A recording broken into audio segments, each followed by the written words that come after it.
Hello, hello, hello. Welcome, guys. How are we all doing today?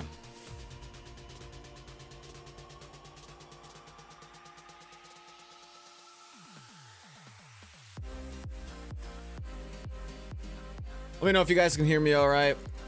Give me a thumbs up in chat or say hi to the cat. Hope you all are doing well.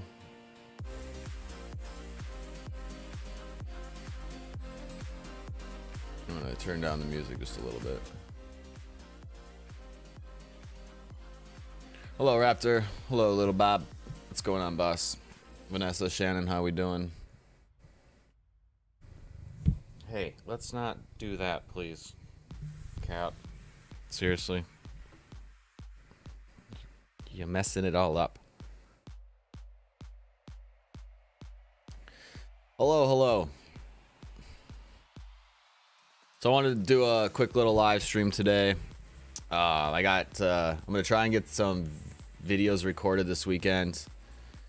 But wanted to do a little stream, talk about some updates to the channel, some updates to life, my life, and things that are going on, and just keep you guys all in the loop. A lot of you guys, some of you guys, I should say, know what's going on, and I keep updated in the Discord. So, but if you haven't checked Discord in a while, or you're not in Discord, you might not know what's going on. Get your butt off me. What time is it at here? It is 8:30 in the morning. I slept in a little bit. I got up at 7 o'clock this morning. Normally I get up at 3 o'clock in the morning. So I slept in quite a bit today. I slept for like 12 hours. It was great. It was great. I needed the time, the sleep time. So, hope you guys are doing fantastic. We had some fun AFL games last night. I didn't get to catch any of it. It's been kind of a chaotic time, but did okay on the tip so far. Somebody's calling me. Hold on one sec, guys. Hello?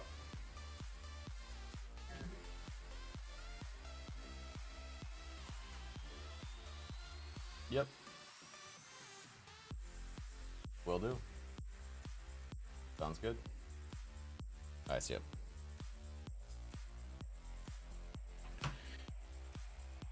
It's 11:32 p.m. in Australia. Yeah, I know it's a little late for you guys. The only way I could really get it closer to your time is by getting up at 3 in the morning again, but we're here, we're doing it. If anybody wants to rewatch this stream, they can. So there we go. What's up, Disaster Zone? How you doing? Was Friday my last day at work? No, the 29th is the last day of work for me. So we got 10 people in here. I'm just gonna chat with you guys for a few minutes. Maybe get a couple more peeps in. I'm gonna put the word out.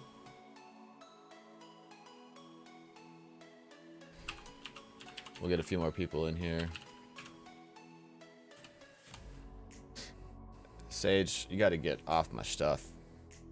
She's got this like new obsession with climbing all over my desk and rubbing up all over my computer stuff, which I'm not really feeling because she's knocking everything around and this is expensive stuff. You gotta chill out, Cap. Yeah, chill out. Footy sucked, huh?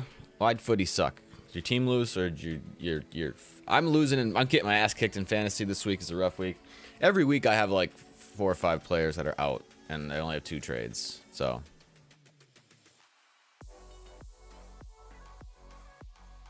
Raptor, what do you mean you're leaving? You don't gotta leave the chat for other people. It's not like there's a limitation on how many people can be in here. But if you gotta go do some stuff, fair enough, bud. It's good seeing you, Raptor, as always. Yeah, I'm surprised the Swans lost. That was surprising to me. The Blues are struggling, I see, huh? Let me pull up the matches here. Yeah, Blues struggling. They lost to Port Adelaide again. Port's a good team, though. Port's a good team.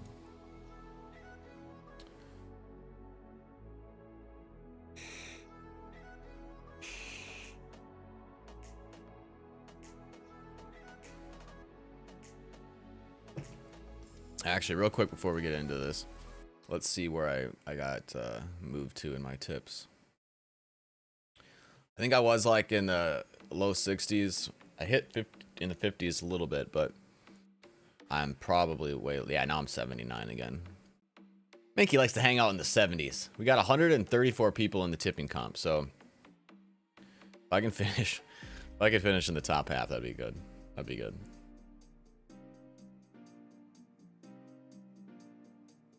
Hardware unboxed nerd stuff. I like that. Hardware unboxed. I think I've seen those before.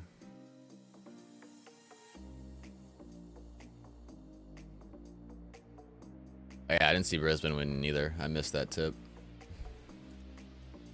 I'm pretty sure I did. Let me see. Yeah, I tipped Bombers on that. I can't believe Essendon only put up 45 points. But we're not gonna talk about AFL right now. Let's get into what the whole point of this live stream was, or is. Some updates to the channel, updates to my life. Anybody watching this live or in the future, I want to start by saying I do apologize for the last few months. Been really slow on the channel as far as content goes.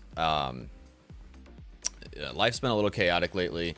Mostly, I've been, really struggling with, and I don't really talk about this at all, but I've been really kind of struggling with mental health, a lot of depression, and some anxiety. Something that I've always had for I don't know, probably the last 10 years or more. So it's really hard for me to record videos when I'm just down, and I can see it in the camera myself when I watch the recordings, and I just don't want to come across that way in my videos. It bugs me watching it. So it's a big reason why I haven't put out as much content lately over the last couple of months, because I've been trying to, get the energy, get the motivation to be give the most I can on camera. And yeah, so it's been a struggle, and I honestly I do feel really bad because you guys support me so much, and I feel like I've been kind of slacking and leaving you guys out on the content. And so I do have plans to be putting out more and more content as the months come on. And it's also been a struggle, especially the last month, because I found out about a month ago that I need to move. My roommate's moving out, so I had to find a new place to live. And that put a lot of stress on me. I've lived here for the last 8 years, and it's been a long time since I've found or looked for new apartments, new places. What really sucked for me was before COVID ever hit and started, I had saved up a lot of money. I was saving up money to put a down payment on a house. I wanted to buy a house. I'm a single guy, but I thought it'd be awesome to be a homeowner. I was tired of renting for the last 12 years. And so that was a big thing for me. It's like, all right, I got money saved up. I got all this. And then COVID hit. I got fired, or I got laid off, I guess I should say, because they were slow and I was their newest employee. So got laid off, really struggled trying to find a job. That made my depression a lot worse. And all the money I'd basically saved up for a down payment was used to pay my bills and my rent through COVID and not having a job. So lost basically most of what I had saved up for a house. And then my roommate decided he's leaving, and I had to find a new place to live with no job. So really stressful, really kind of flared up my anxiety a lot. And so this last month, I've been basically spending all my time trying to find a place to live and just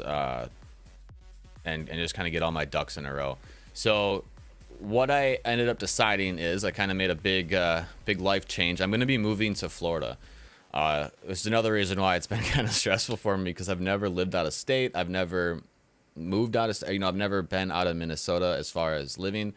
And so I have plans to, at the end of this month, take a cross-country road trip with me and the cats and go move down to Florida. Last weekend I looked at a bunch of places down there. I found one I liked that I applied for, so hopefully I can get that and get stuff moved in.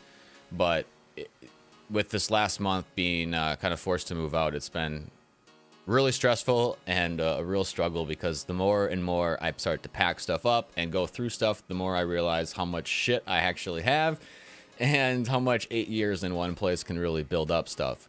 So that's another big reason why I haven't been doing as many live streams or as much content recently, because it makes me feel like I'm not doing what I should be doing when I start recording or spending time on the internet, because I have so much stuff to do around here. Like back here right now, everything looks the same, but everything else in the apartment is just torn to shit, and because I've been packing everything up. So this is kind of the last thing I'm going to be packing. You might be able to see I got like garbage cans and stuff like all over there. It's just all a mess. So I wanted to kind of give you guys an update on what's kind of going on. I do struggle with depression, but you guys honestly are a huge help. I love the community. There's a handful of you that are absolutely amazing that I talk to almost every day that are just awesome. So I really do appreciate all the support you guys give me. And my plan is, once I get moved, once I can get settled that first week down in my new place, I'm definitely going to be putting out, like, I'll have a schedule again, between streaming on YouTube, streaming on Twitch, and putting out videos on YouTube. I'm going to try and create like a schedule that I'm going to force myself to stick to, kind of like I had last year, the first few months of my channel starting. When I did start my channel, it was a lot easier for me. I, had the job, COVID wasn't a huge kind of impact in my life. And well, actually it was right after COVID hit and I did lose my job, but I wasn't as stressed because it was a new thing for me. And as this year has gone on and things have gotten a lot worse, and a lot of you guys may not know this, but I do live in Minnesota, in Minneapolis, where all of the fucking chaos is happening right now. It's actually a big reason I wanted to move out of state. It's because I'm tired of all the riots. I'm tired of them trying to burn down the city. I live in this county, so my taxes fund this shit that's happening. My taxes are going up like crazy. Rent's going up like crazy because when the city pays out $20-30 million settlements every year and the city's being burned down, somebody has to foot the bill for that. And it's me and everybody else that lives in this county. So this is a huge reason that I want to move out. And it's hard to explain, but living up here right now, there's just so much tension and everybody is so on edge with everybody else. And I just hate it. I hate that feeling. I hate no matter where you go up here, it's just tension everywhere and everybody's on edge and everybody's pissed about something or everybody's emotional about something. Nobody wants to talk to anybody about anything that's going on. And when I was down in Florida, it was really nice because you didn't feel that. You didn't get a sense of that. It was just a different vibe. And everything's a lot more open down there too as it relates to COVID, which I like. I mean, I'm sure a lot of you guys know my opinions on a lot of this stuff. I'm not going to get into it now, but it just seemed like a good idea and a good fit. I'm a single guy. I don't have any kids. My family lives up here, but some of them also live down there and they go down there. And it just seemed like something that I could do. I could make that change. I could move out of state. I could move across country, and I don't have anything keeping me here really. And I think it'll be better for my own mental health and my own life, honestly. So that's kind of where I'm at now. I do apologize again for the lack of content I've been putting out, the lack of engagement I've been having with everybody. It really eats away at me knowing that I should be doing more and I could be doing more, but my own head gets in my way. And so thanks for all the support for everybody who has been in the Discord and talking to me on a daily basis and all the stuff that we've been doing, and it's been great. And I do again plan to get back into the swing of things once this month is kind of finished and I am moved. I pretty much have less than 14 days to get everything in here boxed up and packed and ready to go. So it's the pressure's on. Let's just say that the pressure's on. But I do appreciate you guys being understanding and working with me. I do appreciate it. So thank you guys. But yeah, let me look at chat here. I haven't been really watching chat, so I do. Sorry, guys. What did you link in Discord, Raptor?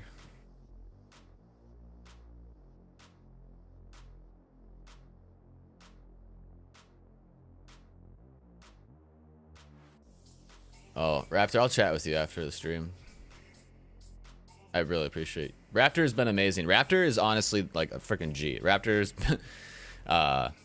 been such a huge support. He knows I'm moving. He's known for a while, and he's a patron. He's a philanthropist patron. He donates more money than I ever thought anybody ever would to this goddamn channel, to my Patreon. I kind of just put it out there. I'm like, hey, it's there in case. And he's been absolutely freaking amazing. So, yeah, it's been great. It's been great. So thank you guys for being understanding. What is this? We got a raid? Cardi raid. Cardi raid. Who's Cardi? Cardi? What the hell's going on now? I got a, holy shit, I got 30 people in here. Talking about my move and my mental health, and I'm getting raided. What's up, guys?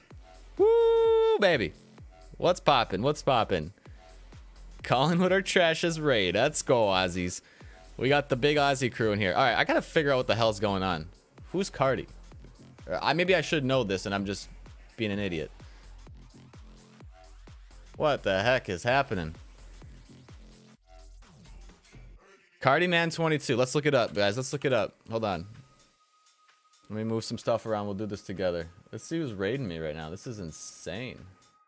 I've never been raided before, so this is kind of cool. Thank you, guys. Thank you.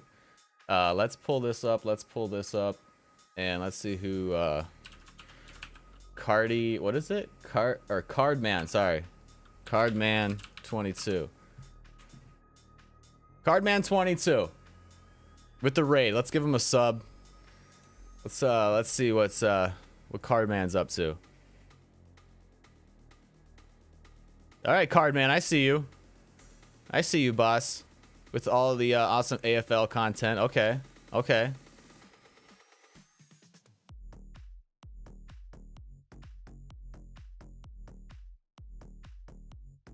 Awesome. Well, hey, I appreciate the raid. This is freaking amazing. I've never had a raid before. Guys, we're making history here. Big guy here.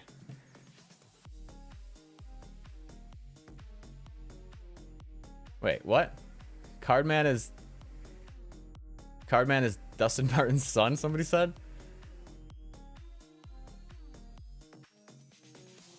Hey, awesome, guys. Awesome. This is so cool. You guys are just making me cheered up. I'm like talking about like negative shit, and like I was like all the little crap I'm dealing with, and then you know trying to apologize to you guys for not putting out the content. They get the big raid, get the big boost in the energy. Love it. Love it. Hell yeah. I'm gonna give him a sub. I'll have to watch some of this stuff, some of his videos here, and yeah, get in touch with the guy.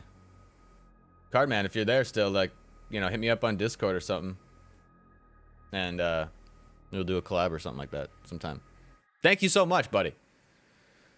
Look at this guy. Look at this guy. Look at here. Quality AFL content, 4 to 5 vids a week. 4 to 5 videos a week. That's what I'm saying. That's what Menke needs to do. Menke needs to start stepping the shit up. So, a couple weeks, guys. A couple more weeks once we get moved.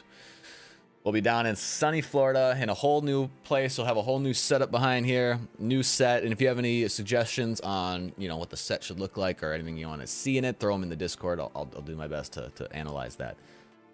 What is this? Got a 10 kill streak at his neighbor's party. What does this mean? Gang, gang. What's going on, guys? What's up, buds? What's up, buds?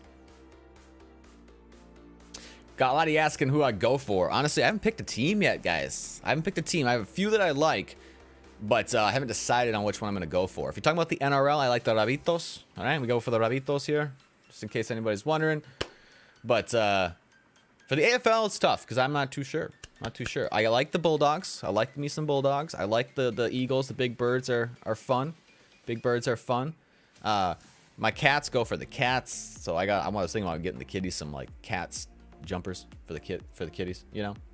But yeah. North Melbourne is the best team. What?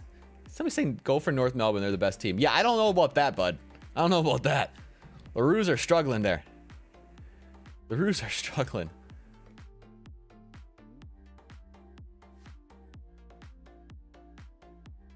We're getting raids? We are getting raids.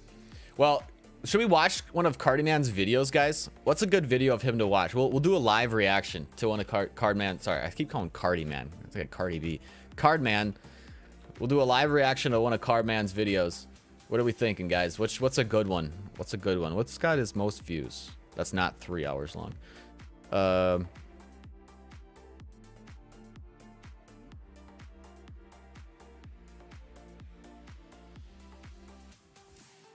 Cardman passing out drunk is good. His recent video. Should we watch this one? What's the most used color in AFL home Guernseys? Should we watch that? Yeah, Panda, that's the plan. I'm going for the team that I like. I don't really care about wins. You know. Hey, buddy. Bandstorm, you're gonna have to stop with the spamming, or I'm gonna have to you know, put my godly powers on your ass here.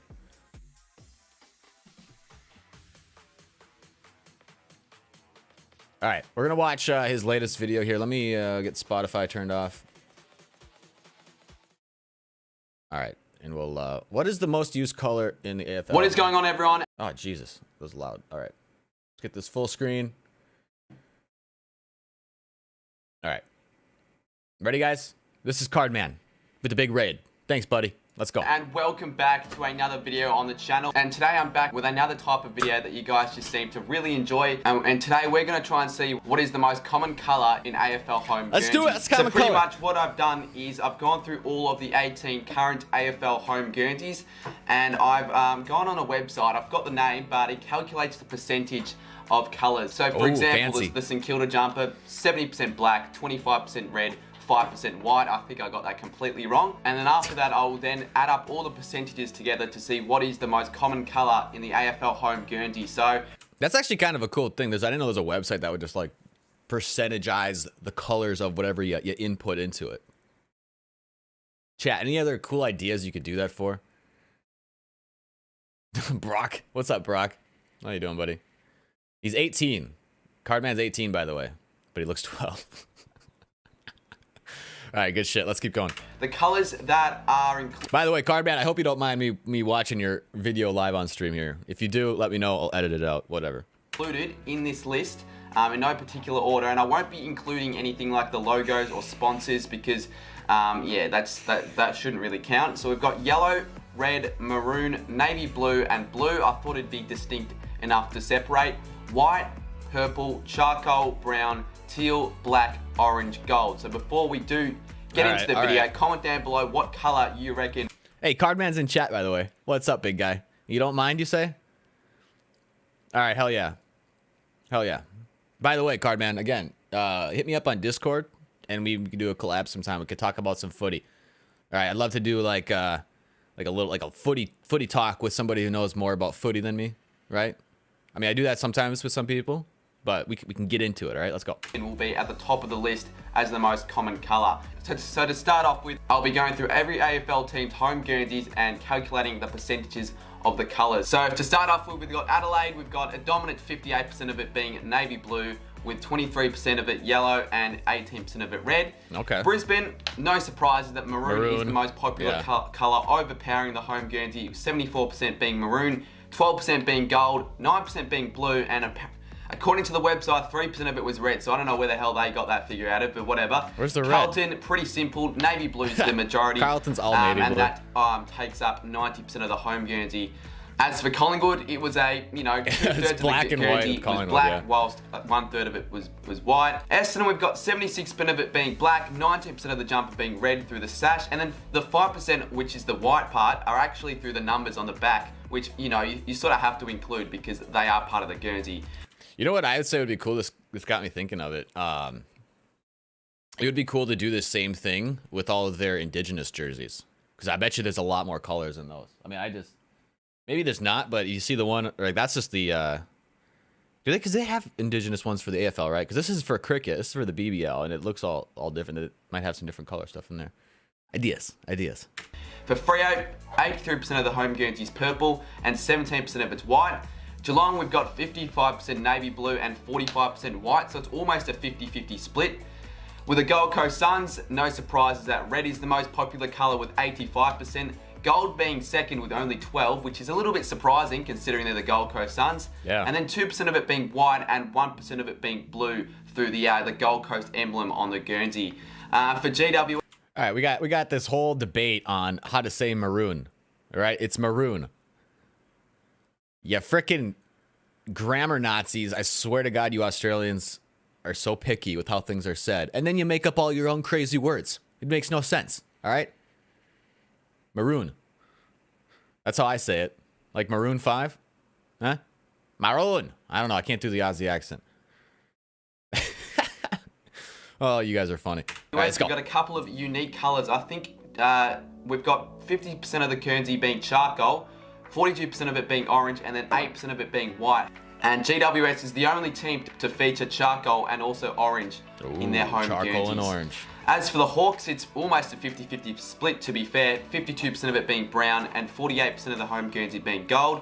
Melbourne, 79% majority navy blue, 15% red, and then the last remaining 6% is white from the numbers.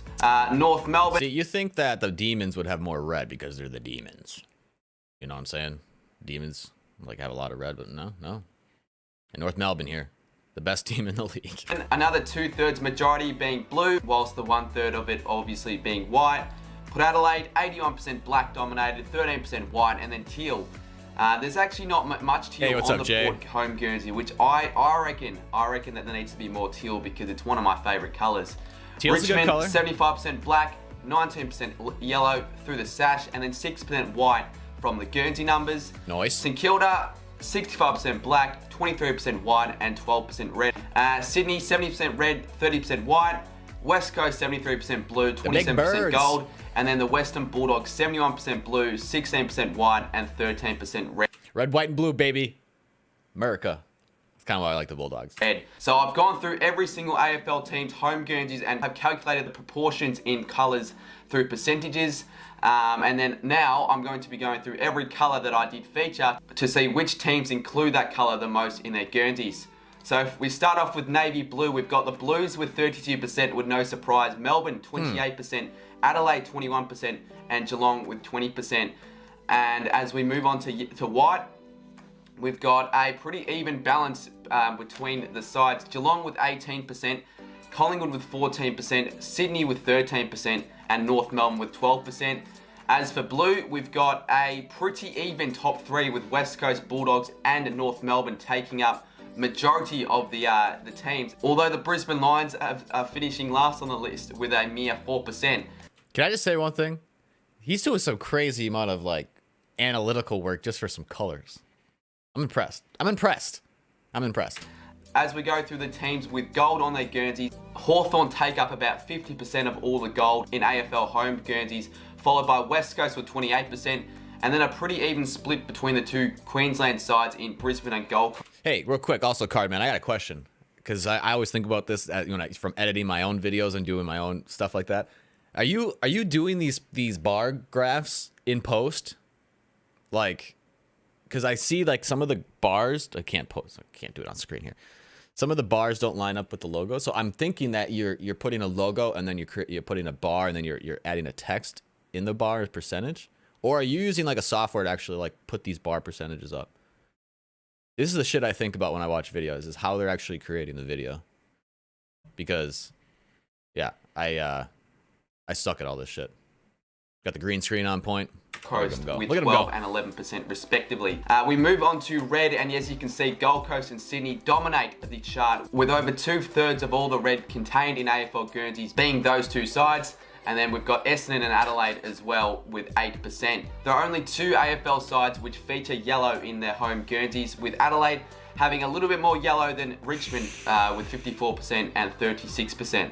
With the teams containing black, and we've got Port Adelaide, Essendon, Richmond and Collingwood in the top four. And then we move on to the colours which are only worn by one side with the home Guernseys. We've got maroon, 100% for Brisbane, brown, 100% for Hawthorn, purple, 100% for Freo, charcoal and orange, so both 100% for the Giants, and then teal 100% for Port Adelaide. So no real surprises there. So I've gone through the teams, I've gone through the colours. Yeah, Cardman, I just read your comment. That's what I was thinking, and it's fine. It looks fantastic. So I wasn't like picking on it, but I was trying to figure out like how people do certain things in their videos, because it helps me make better videos ideally. But I'm kind of shit when it comes to all that stuff. So, and I'm sure that took some time. Like, I can only imagine how much time that takes to line it all up, put the bars, try to get them the right size, put the percentages in there. That shit takes some time. So, good on you, buddy. Yeah, a lot of people don't realize how much work goes into producing some of these videos. and a lot of respect to it. A lot of respect to it. It looks like Jay's giving me shit about my man bun. Hey, actually, I was drying. I was trying to dry my hair so I could take it down. So after this video, I'll take the man bun away. You hater. And now we're going to see what colour is used the most in AFL home Guernsey. So, as I stated before, there are 13 colours which are used in the home Guernseys. And we'll start off with number 13 spot with teal. And that only accounting for 0.39% of all the home Guernseys. Of all the current home Guernseys, teal only takes up about 0.4% of the Hey, colours. Cardman, who do you go for in the AFL? Coming in number 12 spot, we've got orange with 2.33% of colour domination. Closely followed with yellow in 11th spot with 2.39% of domination. In 10th spot, we've got charcoal with 2.78%. 9th spot, we've got brown with 2.94%. And in 8th spot, we've got maroon, another colour only used by one side in Brisbane, with 4.11%. And then in 7th spot, we've got purple, obviously used by Fremantle only, with 4.61%. In 6th spot, we've got gold, and that takes up 5.39% of the colour proportion. In moving into the top 5, we've got blue with 12.33% of the colour domination. So a big jump from 5.39 for gold to 12.33% in blue. You know what we need you know what we need to get? We need to get Tassie a team and then just have them have some random ass colors. None of these fucking colors. Okay, let's get Tassie a team with some random ass colors, and then Cardman has to do this video all over again. Closely followed in 4th spot, we've got navy blue with 13.11%. Then in 3rd spot, we've got red with 13.72%. In 2nd spot, we've got white with 15.67%. So that means in 1st spot, give us a bit of a drum roll. Black? Is it black? We've got the colour black. Yeah, let's go. Taking up 20.06% of colour domination in the AFL home Guernsey. So pretty much the most common colour in all AFL home Guernseys is the colour black. Closely followed by white and red, making the top 3, which there you go. Red, white and black, the Saints colours, round up the top 3. But there you go, guys. That was the list. Let me know down below in the comments if you enjoyed this, and hopefully it wasn't too confusing for you guys. It's something obviously a little bit different that I thought it'd be interesting to sort of investigate. So if you do enjoy these sort of videos and want to see more, let me know down below. Should I do something with the away Guernsey? If you enjoyed, leave a like, subscribe for more AFL content. And if this video does well, let's just say it gets 300 likes. I'll do 300 likes. For the what has it got Guernseys, now? And I might do a part 3 of creating Guys, new it's AFL got 268 likes. All right, 268 likes on this video. 269. 269. All right, guys, go to the video, give it a like so you can hit 300 and you can do the away ones. I still want to know how long it took him to make this video. Good on you, buddy. Hell yeah. Awesome. Awesome stuff. I'm going to watch some more of your videos for sure. Always down to look at some good quality AFL content. So, hell yeah. Let's scoot over, guys.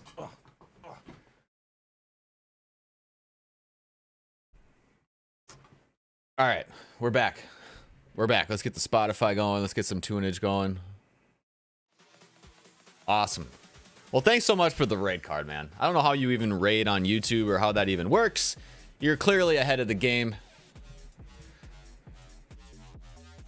How much percentage of green is the green screen? Ooh, that's a good question. I'd say 68%, Brock. 68%. It is maroon, Raptor. Give it a rest. For criminy sake. Maroon.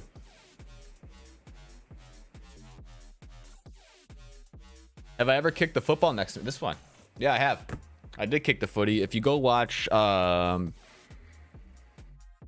Tim Tam Slam video that I did over the summer, there's a video of me kicking this footy.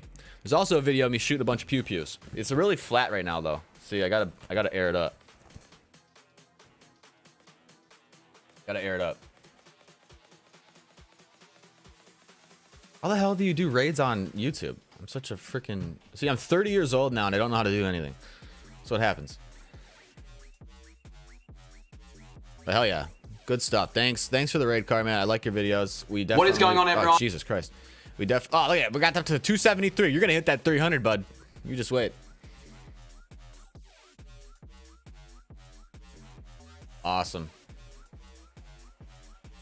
Oh, he put in a link and you clicked it.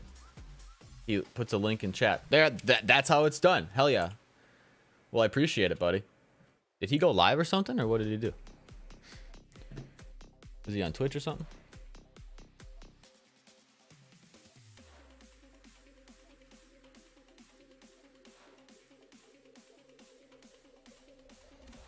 All right, we're back. He was live for 5 hours.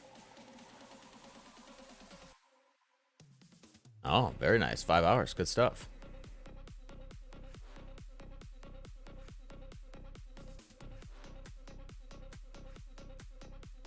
Awesome. Well, yeah, thanks for everybody stopping in. If you're new to my channel, thank you. Thank you. If you got a sec to hit the subscribe button, I will be doing more AFL content coming out. I do some NRL stuff. I haven't been doing much NRL lately. Again, we talked about this earlier in the stream with the struggles I've been having over the last couple months with having to move and everything else. I've been really kind of lacking on the content, which sucks, but hopefully we can start pumping out some more. Hey, wasn't the women's AFL championship today or last night? How'd that go? Who won that? Or is it still coming up? So I do want to start looking at some of the Rabitos games and things like that. So in the next month, we're gonna have some more content, putting out a better schedule, so you guys will know when things are happening. It'll be more consistent. I'll be putting out some more stuff on Twitch. I think I'm gonna try and do like 2 days a week on Twitch, 1 live stream a week on YouTube, and then I'll have videos being posted the rest of the days. But we're gonna get that figured out. So thanks to everybody who's new here. If you haven't hit that like button, smash that like button. I'd appreciate it. Subscribe so you can see more of my stuff. Cardman, if you're still here, or any of his fans, let him know. We should do a collaboration. We should do a live stream or something where we chat about shit and chat about the AFL. I think that'd be fun. My big thing here on my channel, at least, or with my community, is I really like to network and work with other people, other streamers, other content creators, really build a solid community around that, and it's a lot of fun. I really enjoy working with other creators and meeting new people. It's a really good time. So yeah, appreciate you all stopping in and checking out my little impromptu live stream I'm doing today.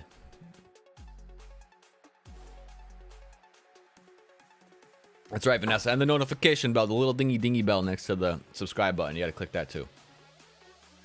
Panda thinks I should do a collab with Demolition Ranch. I think that would be one of the best things ever, but I am a little tiny ant compared to his channel. He's way too big. And I'm sure he's so goddamn busy with collabing with other people and his brands, bunker branding, and all these other stuff. So yeah. Okay, so Lions won for the women's AFL, you guys are saying. So good way to go, Lions. I honestly thought about trying to catch it, but with my current sleep schedule, I just can't. So right now I'm going to bed at 7 p.m. and waking up at 3 in the morning for work. So sex. Brock, also I gotta watch your latest podcast, so I'll watch that later today. I saw that you saw that you came out with it. Too bad Two Tails couldn't join you, but hey, there's always next time.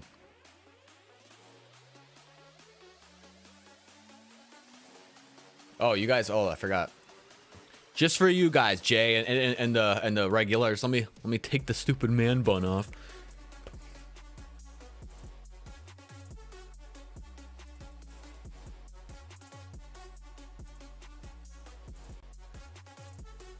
Hey, what is up, Beasley? What is up, Beasley? Hold on, bud.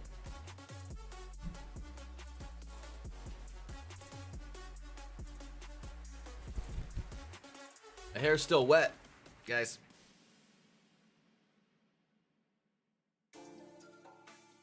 All right.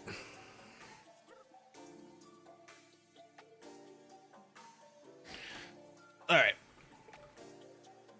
Unleash the locks. How long is the hair? It's down my shoulders. I don't know. I just got a couple inches taken off a couple weeks ago. All right.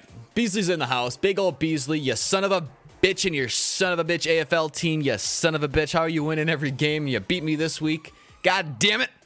I'm pissed. Oh, it's rough. It's rough. I have no chance anymore. We got this goddamn Palm taking over the AFL Fantasy League and just kicking everybody's ass. This makes no sense. Makes no sense. Yeah, whatever. Fantasy goat. Okay. Okay. Still a lot of the year left, Beasley. There's still a lot of the year left, okay? Oh, man. I'm doing so terrible in the tipping and the fantasy. There's always next year, though. It's a learning experience, I tell you. Oh, it's good to see you, bud. We'll have to do another stream or something together, like once I get moved. What did you said something about me moving? Yeah, I didn't see what you said.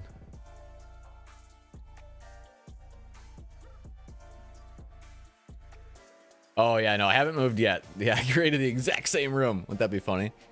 No, I move at the end of the month. So my last day at work is the 29th, and the next day I'm driving down to Florida. It's like a 2.5, 3-day drive. With the cats, it's gonna be stressful.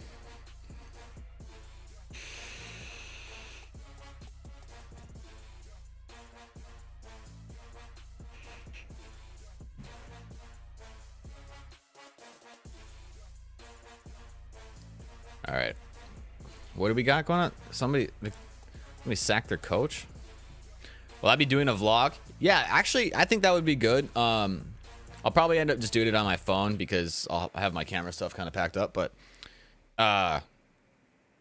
yeah, I'll probably do some vlog stuff on the way down there. I think that'd be good. You guys want to see that? Maybe some live stream stuff?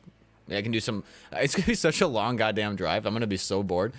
Or maybe I'll have to like set my phone up in the car and we could do some live stream driving. Huh?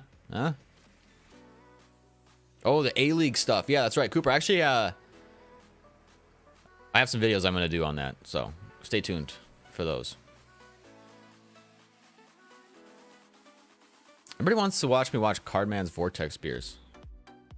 Like, you guys have been spamming that shit like nobody's business. Give me a second, I'll find it. I'll find it, hold on. Yeah, that raid was fun, Ozzy. Yeah, thanks, buddy. Alright, what is this Vortex beer shit? What do we got here?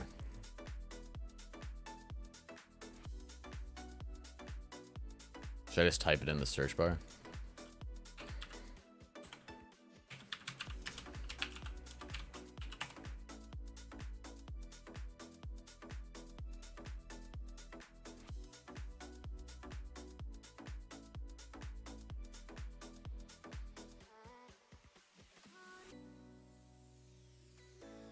Yeah, Panda. Hey, if you're down for it, I'll do it just for you, buddy. You and I can have a chat on my drive down there. I'll do a live stream just for you down there. How about that? All right, let's look at this. Look at this face. Look at this face. So, Vortex. He's 18. You can drink at 18 in Australia, right? Is that the thing? You two, don't get mad at me. This is an 18-year-old apparently drinking beers, but it's legal in Australia, I believe. Moment of silence. All right, we're back.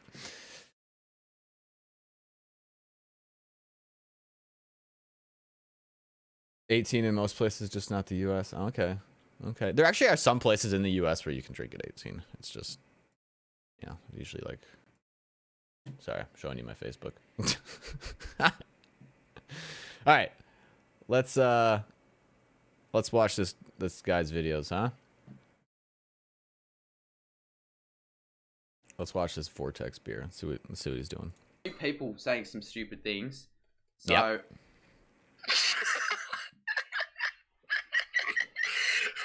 What the fuck?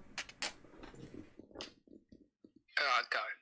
I already did it. You, look at the stream. I fucked it up big time.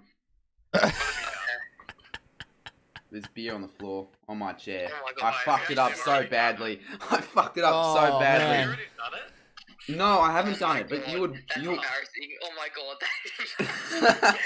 That's so really shit. What the fuck is he doing? I fucked it so badly. What do you? So what is a vortex beer? Is it where you like tip it upside down and shake it so it fizzes out? Is that the idea here? Fuck. Fuck. I fucked it so badly. I've done it before though. That's the thing. I don't get how I fucked it that badly. Oh my god. No, you've never done it before. Is he gonna do it again? No, I swear I have. As if you've done it before and it's ended like that. He doesn't have a drinking problem. He has a problem drinking. I did twist it. I thought I was doing it. Oh god, that was horrendous. Oh, I have a feeling that might be on the Shannon Humphreys brother. Fuck, you know what? Fuck this shit. I'm out of here. I'm gonna get towel. Let's watch it again. I want to see how this Stupid works. things. So.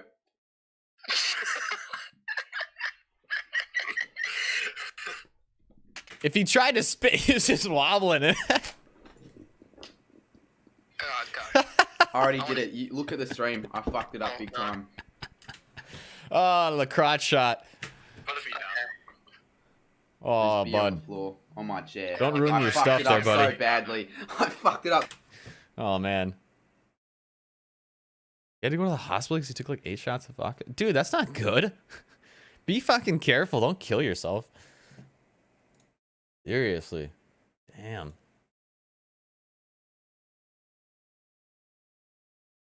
Wow. All right. That's like taking a shoey to a whole nother level, apparently, huh? So you spin it before you drink it. That's the thing, huh? I ain't doing that, by the way, so don't even ask. I don't have any beer to do it with. Yeah, it's too early, but.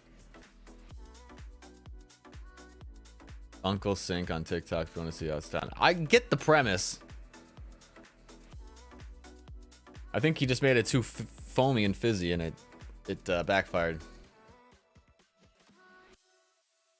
Brock wants to know how the Aussie Tinder is going. Well, I'll tell you what, Brock. I switched it from Australia to Florida because, you know, your boy's moving and trying to find me a honey before I get down there. You know what I'm saying? Not good. Let's just put it that way. Not good. Is your answer. Can I do kangaroo fights? I'm not doing kangaroo fights. I've seen kangaroo fights. You're playing hockey tomorrow. You're playing fake hockey tomorrow, but hey, that's good shit. Just kidding, buddy. Let me know how you do. And if you can take any like pictures when you're not playing or something, that'd be cool.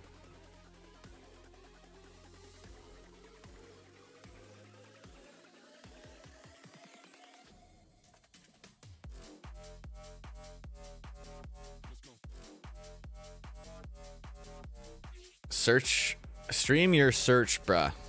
And chat can rate them. What do you mean? Stream my search.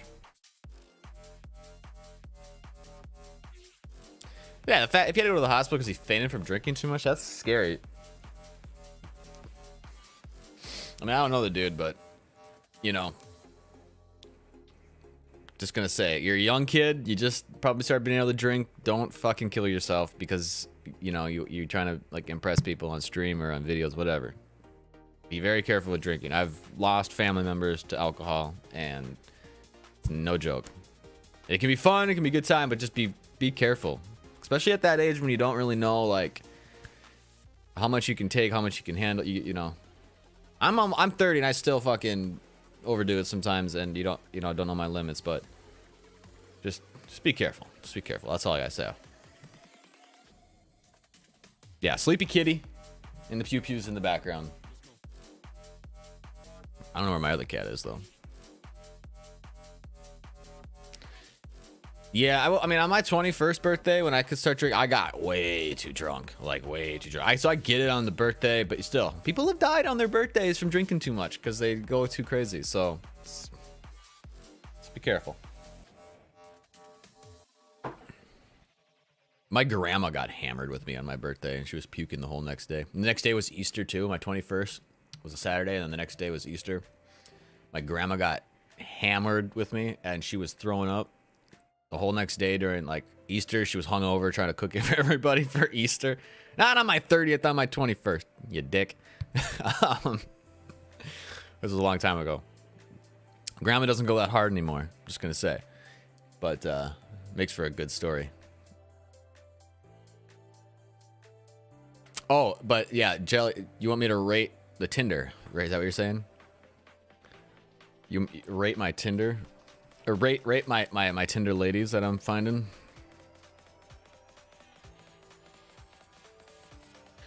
I tell you guys, Tinder's a whole nother level.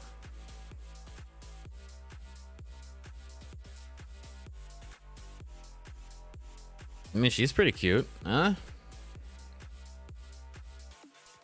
We're gonna swipe right on that one.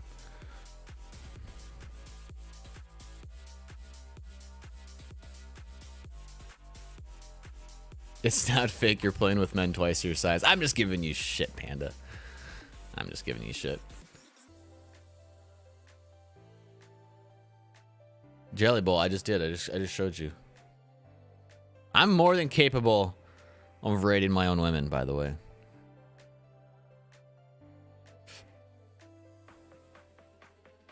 We got Sid. Interesting name. She's pretty cute. If I start seeing pronouns in the fucking description, I'm swiping left.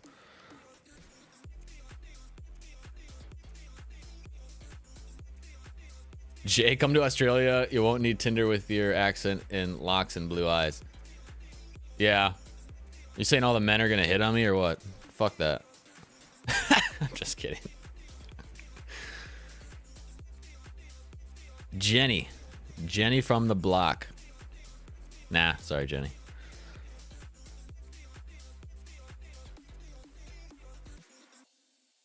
Can I do F1 or MotoGP cross? I do want to do some more, some car stuff. I do like watching some of Josh Ravel's videos, and he has a lot of, it's all racing stuff. And yeah, I like it. It's just, again, there's so much shit to like look at between the AFL, the NRL, Bathurst, or VA Supercars, F1. I got my own American sports I'm watching, like hockey, and try to keep up on some baseball. The football season's over. There's cricket, not going on right now, but they got the cricket, and then I don't know what else you guys got. You got everything, and then it's all in the middle of the night for me too, so that makes it hard. But I do want to like check out some more of this stuff and branch out from just the AFL. Soccer, yeah, forgot about soccer. Super Rugby, it's just craziness. So once I get moved, once we get settled in, I'll definitely be having more of a schedule and what do I call it? A list. I used to have a word for it. A list of all like the videos I'm gonna do. Itinerary, whatever you want to call it. Surfing, that's another dude. Surfing, I've watched some surfing videos in the past. There's some fucking crazy, like, I've never lived next to the ocean, right? I'm in the Midwest here. We don't got oceans, and you got to respect the ocean, okay? You got to respect the water. I got drug under a wave once in Hawaii, and just like my face just across the bottom, and I thought I was gonna die. And that was just a little wave, and then you see people like surfing these like 30-foot monsters. Nuts! It's nutty as hell, I tell you. But it's fun to watch.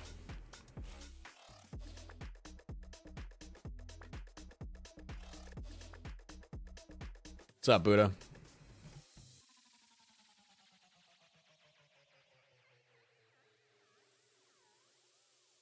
You're going to the Hawks and Melbourne game? Hell yeah, there you go.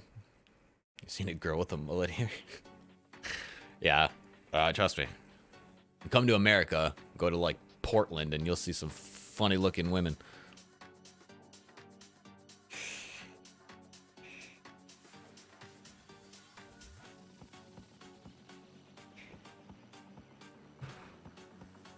KO. Yeah, I know about KO. I'm assuming you didn't mean to say mayo, but yeah, KO. I can't do the KO thing in America. It's too much of a pain in the ass.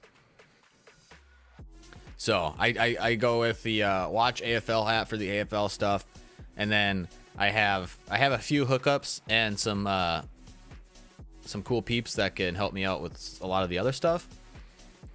So I have my ways of watching things. They don't always work out, but they normally work out. The AFL I have on lockdown. I pay for that every month. Speaking of which, Two Tails still owes me a month of AFL footy. So, we're just a reminder. Yeah, see, I just don't want to have to do the VPN thing. I have a VPN, but if I want to use a VPN with KO, I need to connect to Australia with my VPN, and then my ping is like 200 some fucking whatever from that, and it's a pain in the ass. So, the other thing is like, the watch AFL thing. I'm just gonna write it off as an expense for my taxes, at least. We're gonna try, because I use it for my videos, my content. Yeah, I'm just reminding you guys about Two Tails, right? Just a friendly reminder. I keep telling him just become a patron and do it that way. That way he can get some value back out of it, you know? V8 super boats. Oh, Jesus. There are some of those boats that they end up getting too fast, get a little air under them and go, and they start cruising. Man, scary business. You ever watch kite tubing? You ever seen kite tubing? Guys, we're going to watch a little fucking kite tubing right now. This is just a impromptu stream off the rails. We're watching some kite tubing. Give me a 1 in chat if you've seen kite tubing, a 2 in chat if you've never seen kite tubing. Right? A 1 if you've seen it, 2 if you haven't seen it. Kite tubing, like flying a kite, but tubing.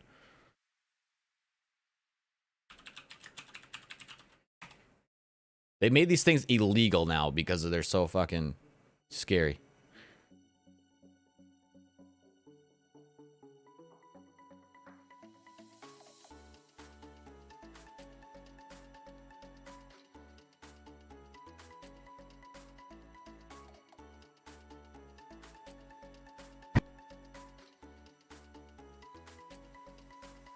Dragon boat racing. All right. We got a couple 2s, 1-1, and Brock's just a Down syndrome Danny with a 3 here. Okay, good on you, Brock. All right, let's watch this. We're gonna watch a little kite tubing. You can already see where we're going with this, guys. All right, let's go.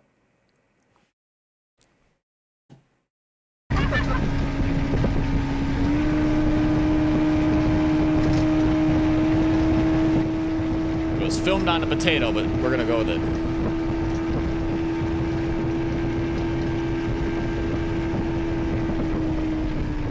That's like 30 feet in the air.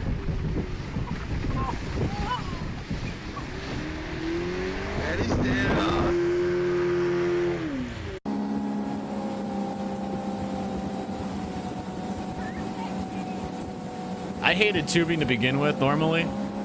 This is a whole nother level. Yeah, it looks fun until you get like 50 feet in the air and then you slam. Like, oh God, it's gotta hurt so bad. Shit-eating grin.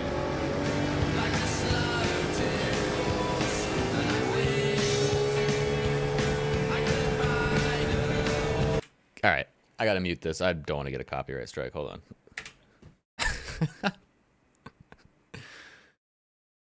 Oh, goodness. See, right there, that's a comfortable flying level. I could handle that. Not that. It got a short, it's got a short rope on that one. Dude, I've seen some get way wicked high. And the thing is, they flip upside down, and then they accelerate like a downward kite.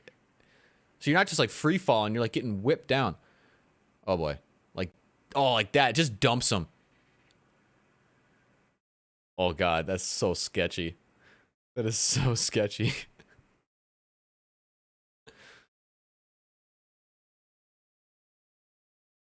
Oh, that's high. Oh, and see ya. Oh my gosh. I mean, it hurts hitting the water when you're moving that fast just to begin with. Like, it's not terrible, but like, man, when you hit the water that high, it's like hitting the ground. The huge flying donut things were made illegal in Australia. Yeah, doesn't surprise me. These were they couldn't sell these anymore either, I don't think. They took them away. There are some really wicked ones from like 10 years ago. Cuz I think it was actually probably like 4 or 5 years ago that they actually did stop these things. These aren't even that bad, I'll be honest. I feel like I've seen worse. Oh. See, I don't know if they're illegal to use. I just don't think they can sell them anymore. Like, if you had one already, I'm sure you could still use it. I just don't think, like, the company is allowed to make them and sell them because of the freaking liability. Oh, my gosh. Oh, boy. Looks like a flying saucer. Is that a jet ski?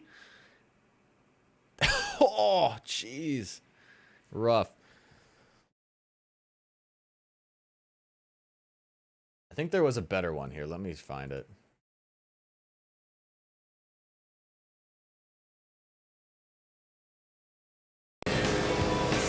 Oh, that's the one we just watched. Hold on.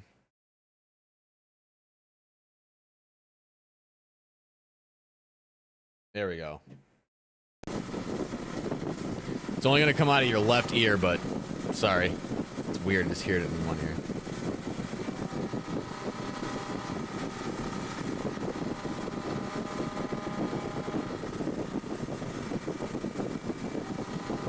See, I wonder if, like, the person on the tube controls how high they go, or if they're just along for the ride the whole time. Like, if you lean back, do you go higher? Oh, Jesus Christ. Look at how high that is. That's easily, like, 50 feet in the air. That's like a high dive into a pool, but you're moving, like, 30 miles an hour at the same time. Oh, my gosh. See, I don't think if you're up there and you're, like, shitting yourself, I don't think there's a way for you to, like, bring yourself down. Pretty sure you're just along for the ride at this point. Oh my gosh. Oh my gosh, F that.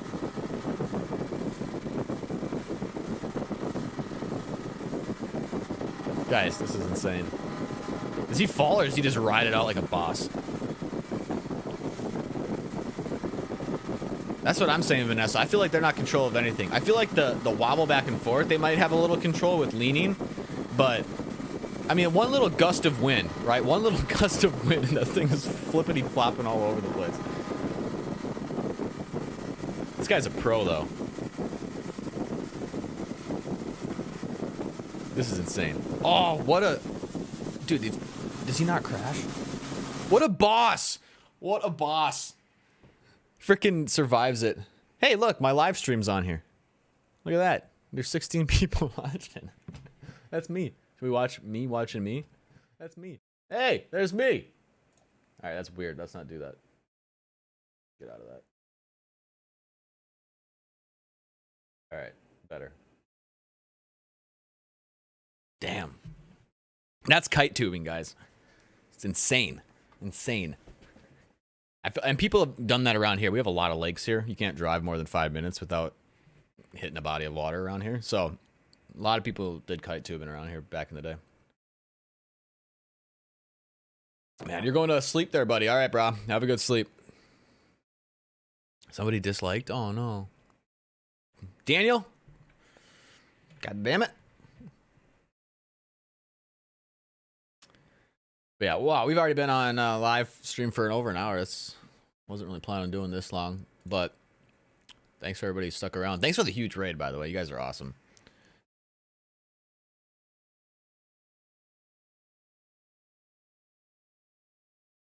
Panda, that's actually happened. That's what I'm saying. I think that's why they had to stop making them. Is 'cause people have died from doing that. Like, if you land on your freaking face in the water, going 30 miles an hour at like 30 feet in the air, easy to break your neck, easy to get knocked out, easy to just die, basically. Yeah, screw that. Hey, what's up, news page? How you doing, buddy? Anthony, good to see you.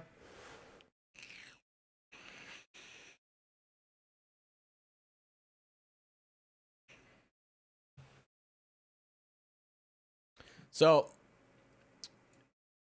who do I support in the AFL? Carlton? No, not Carlton.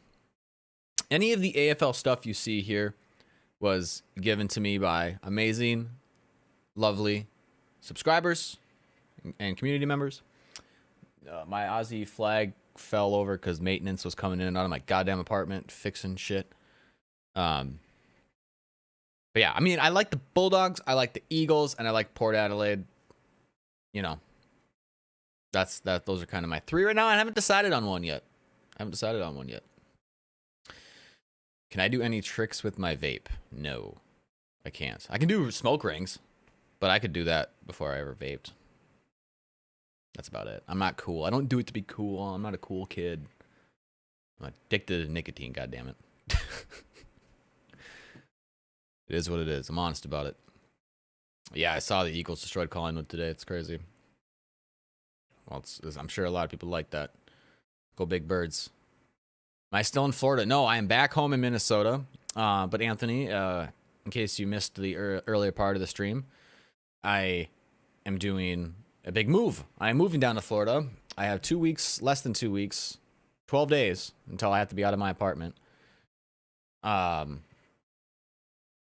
And so, yeah, we have a big move coming up. Menke's got a lot of packing to do. I have a lot of shit to get figured out and ready. So these next couple weeks are going to be a little slow for content, for channel stuff. I do apologize. If you guys want, I will do my best to keep you updated and maybe do some impromptu little live streams like this or some vlogs or something, just to kind of keep you an idea what's going on.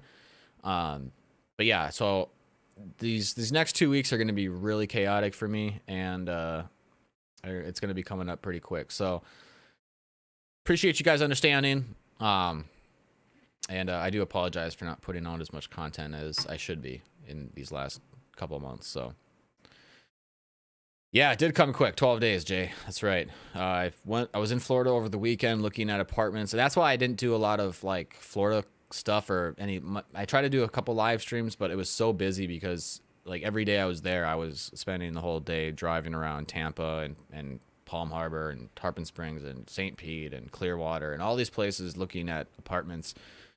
So it wasn't really much of it was a little vacation, but it was more of just getting work done.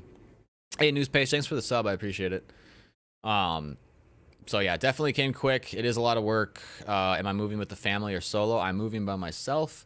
My dad's going to come down with me during my move, so that helps. And then I have his buddy is actually driving down there on a vacation down to South Florida.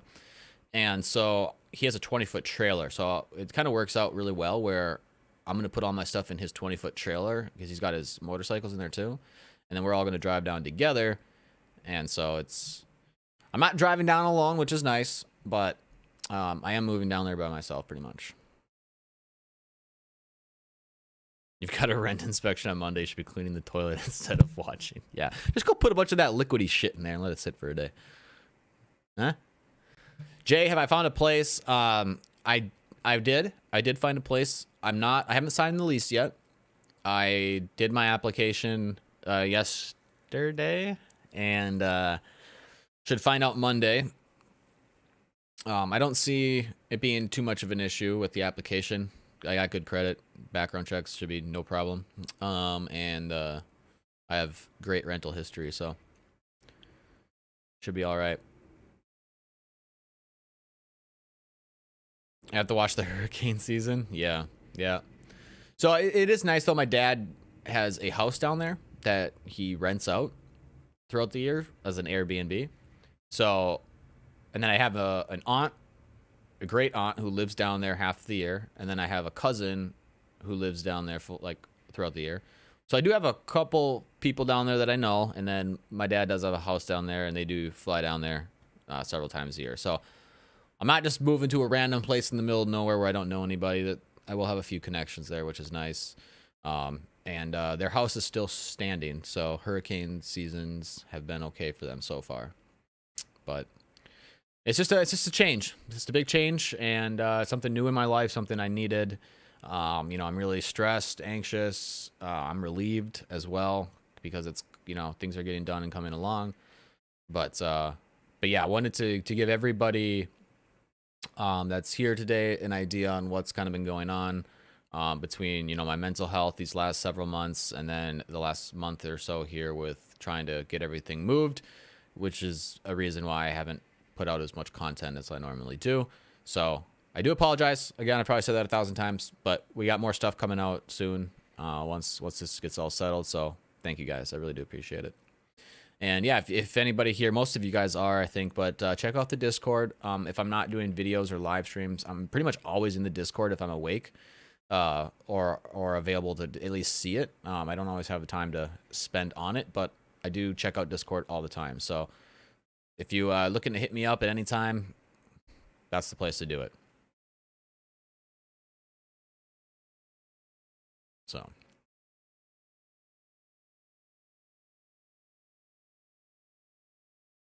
Yeah, that's the other thing, Jay. I got to figure out. I mean, I'm not figuring it out now, but when I get down there, I'll have to figure out like how I'm gonna set up my little studio set or area here.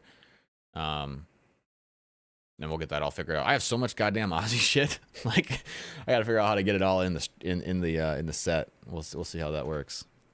So, 1 million subscribers. Nardal says, "Good day, good day." What's up, Bandicoot?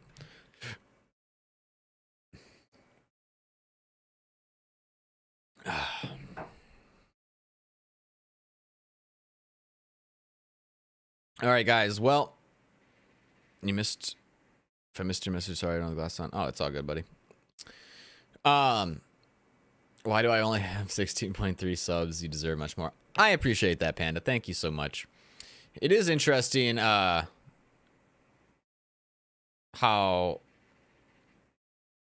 you, like the subscribers, like, cause you see your analytics, right?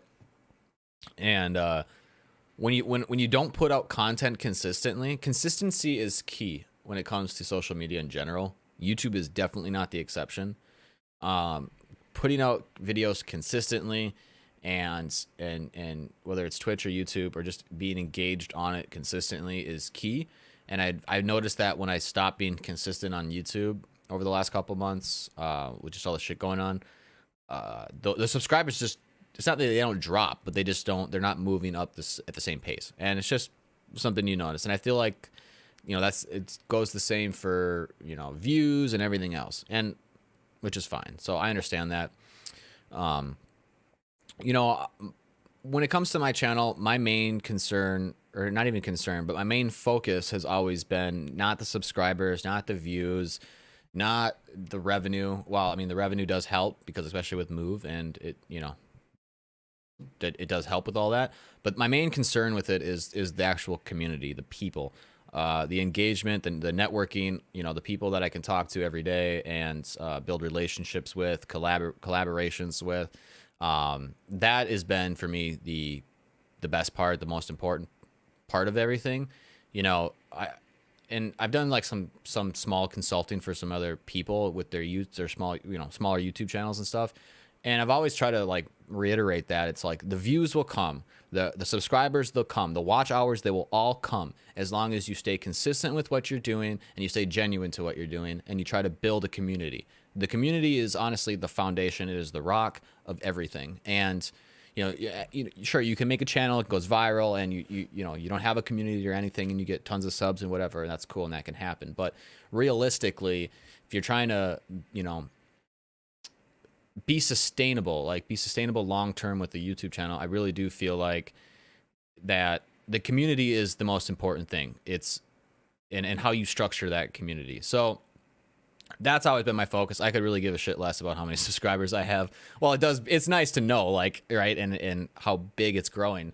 The subscribers don't, I mean, I love having subscribers. I hope that we can get to 20K, 50K, and 100,000 eventually. But I'm not sitting here like, how can I get more subscribers? What do I need to do to get more subscribers? That, to me, that's irrelevant.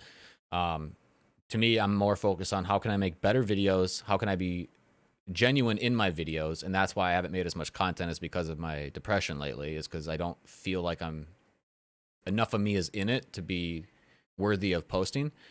So those are the main things. And I feel like any YouTuber out there, as long as you can follow those basic things, like being consistent and trying to build a community, you're going to grow.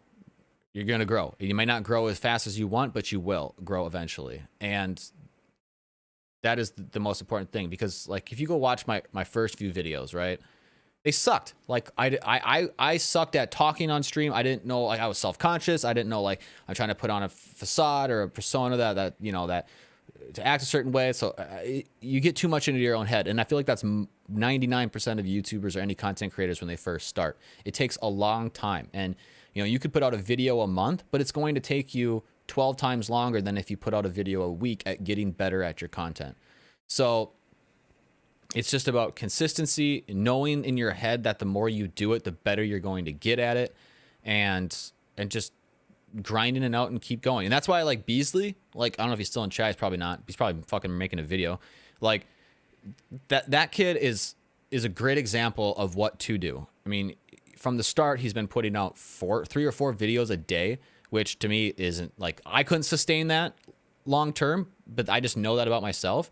But he's consistent with it. He's genuine about it, and he builds a fantastic community, and that's why he is growing like a motherfucker. All right, and it doesn't matter if you're doing reaction videos, a podcast, if you're crocheting on stream. As long as you stay consistent with it, you engage and interact with your community to build a community. You reach out to other people to try and grow each other's channels. Like, I love trying to grow other people's channels in tandem with mine, like network in that sense. You know, I love sharing people's Twitch streams. I love sharing people's YouTube channels. I love talking to them about like things that they could do better, or mistakes that I've made that they might learn from, all these different things. And again, that's all comes back tenfold as far as a community is concerned. So that's my main focus with the channel. I don't really care how many subs I have. We'll get more subs eventually. And that's all on me. At the end of the day, that's all on me, because when I'm not consistent with it, the channel doesn't really grow. Which is why the community is so important to me, because even if I didn't make a video for the next 6 months, I would still have, you know, a handful, a strong 2 handfuls of people that I could still talk to every day, friends that I've made, and people that I can interact with because of the community I built. So to me, that is the rock, that is the foundation. And as long as that grows and improves, I'm happy. So that's my rant about YouTube, I guess, or social media. But I appreciate all the support from you guys. Thank you. Jay, you also suffer from Black Dog. That's when my videos help. I really do appreciate that, and it does mean a lot.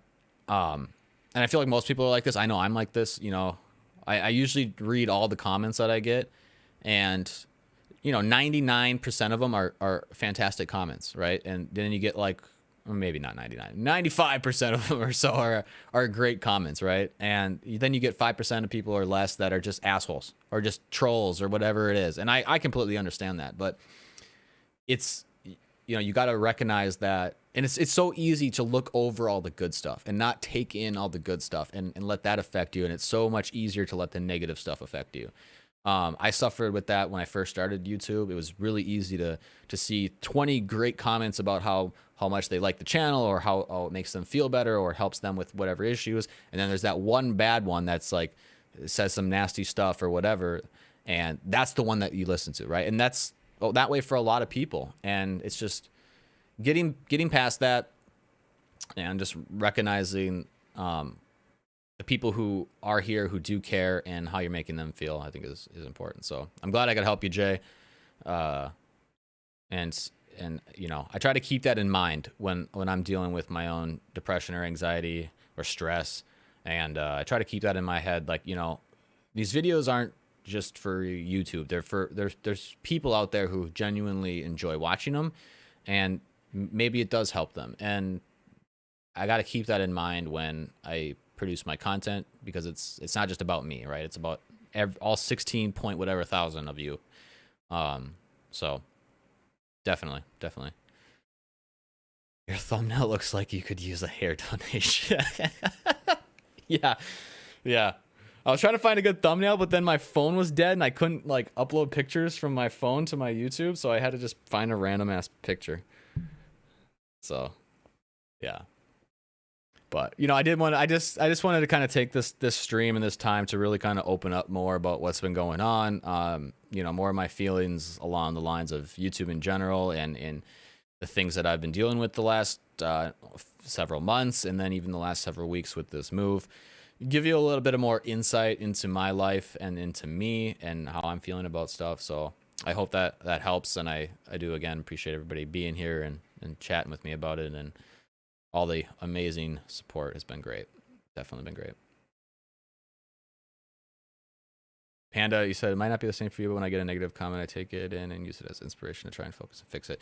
Yeah, it depends. Like there are some like when I first started, it was a great example. There was a lot of like, I wouldn't even call them negative comments. I'd call them criticisms, and I can handle criticism fine. Like if you say, oh, the music or the audio for the video isn't loud enough compared to your voice, like that, to me, that's a good criticism because it can be really hard to balance everything, or it was when starting and learning how to make sure everything's balanced and correct, and how it, you know, uploads to YouTube and it sounds good, and that can be tough. And so criticisms are fine, and I do take those and look at them, especially if there's consistent criticism. Then it's obviously something to look at.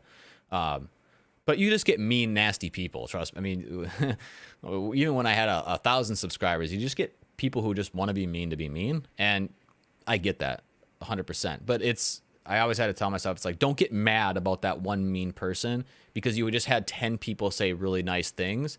You should be happy and feel good about those 10 nice things, and then that one bad one can just piss off. But it's hard as human beings, I think, in general, for a lot of people. I'm sure everybody's not this way, but we're so focused on the negatives a lot of times, and those have more weight in our minds than the good things. And it's about, just for me at least, trying to recognize that and flip that mindset a little bit. Do I have a Twitter? No, I don't have a Twitter. I think Twitter is a terrible, terrible platform. All Twitter does, the whole point of Twitter is just makes it easier for people to be hateful to each other. Honestly, I don't like Twitter. I've never had a Twitter. I've never had a Twitter ever. I actually shouldn't say that. I had a Twitter once, but I only posted like 3 things on it, and this was probably back in like 2012. So no, I do not have a Twitter. And I personally don't like social media. Like, I really don't like Facebook. My personal Facebook, for example, I basically only like to use it for, I have a cat group that I'm a part of and a composting group that I'm a part of. Those are really the only reasons I like Facebook. I really don't like social media. That's why with the channel, the Menke channel, it's a little bit different because it's focused again on that community aspect, where my personal social medias, it's not so much about a community. It's about like, hey, this is me on social media. So not really big into to Twitter. Just starting to get into the Instagram thing with the channel. I've been trying to post some pictures on the Instagram, so you guys can go check that out. But you wish you could subscribe to me twice for saying that? Yeah. Dude, fuck social media. It's literally the worst. All it is people hiding behind keyboards, yelling at each other, getting emotional about shit, and I don't want to deal with it. Like, I love talking, like, in person talk. You see me, like, I can rant on my streams forever. I could go 3 hours talking about guns. Like, one person brings up a gun, you got me going for the next 2 hours, right? So I have no problem talking to people, having discussions and dialogues, and you cannot do that on social media. It's just, it's almost impossible. So Instagram should be linked in the description. Chat, let me know if it's not in the description. Otherwise, it should be in the description there. Yeah, the big birds. Big birds flying high. Let's go. How would I got you saying that, Vanessa? It's the big birds. That's your team. Huh?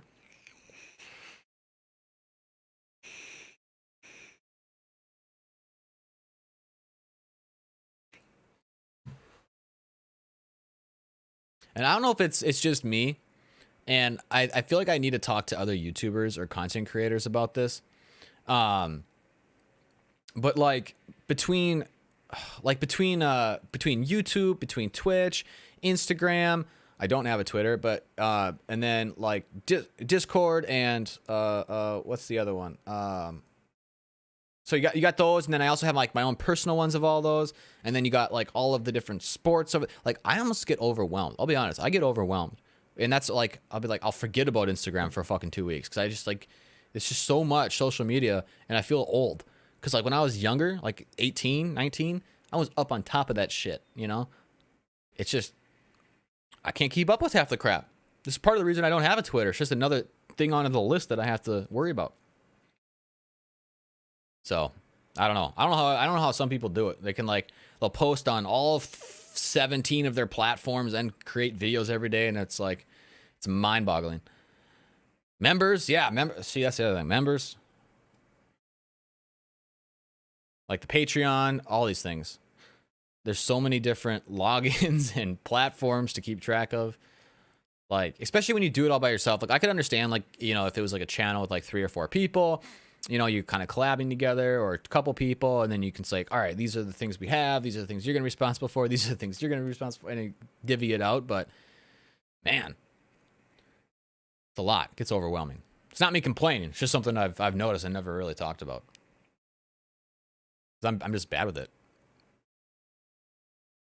And I'm sure in the next 6 months there'll be like another platform that's out there, like TikTok. Like, I remember when TikTok was like, there was ads for TikTok. I don't remember if it was on like Snapchat or something. This is before TikTok ever came out, and I thought, this is the stupidest shit ever. And I was like, it's like Vine. It's like a reiteration of Vine, and Vine totally failed. And then TikTok just blew up, and I missed the boat.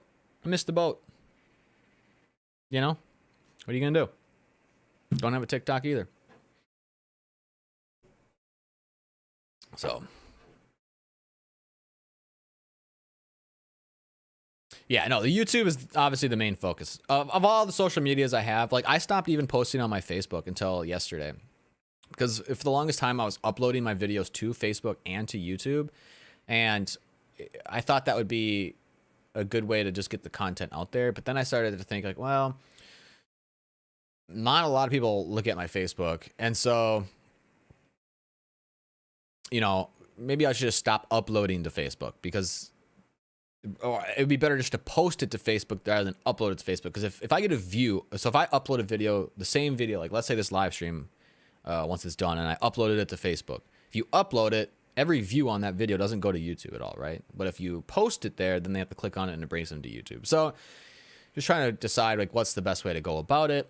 And then I'm really not a fan of Facebook, like, honestly, like big tech in general. Not a huge fan of YouTube and all of it, with how they influence politics so heavily in America. It's kind of like, you know, working for a really shitty boss almost. It's like you really don't want to, but you kind of doing it anyways. I don't know. I really don't like Facebook. So I'm going to just start posting my content to Facebook from YouTube. So it'll be like a few days after I post a video on YouTube, I'll just post it onto Facebook, and then which will link to YouTube. But I think that's going to be the plan going forward. But yeah, Facebook is evil. But no, so yeah, Facebook going to be just kind of hosting a lot of my YouTube stuff. YouTube's going to be the main focus, and Twitch as well. I do really want to start growing my Twitches. Also, I like streaming. I'll be honest. I think I like streaming more than recording videos, just because I like talking and engaging with people. Again, it goes back to that whole community thing. Don't get me wrong. I still like making videos, and I'm still going to make videos, but I really do like streaming and talking with people in the moment. And so definitely going to focus on Twitch a little bit more as well once the move happens. I did hit affiliate on it, so I got all these like cool emotes and stuff now, and I'm still learning a lot about Twitch. There's so much more to Twitch than there is to YouTube, which is a whole nother level. I'm still learning about it. But hey, we'll see you later, Jelly Bowl. Thanks, buddy. Thanks so much for being here. You're awesome.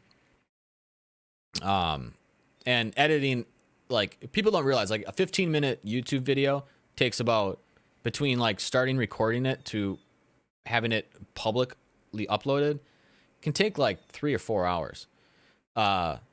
So it's a lot of work. I shouldn't say it's a lot of work. It's just time consuming, right?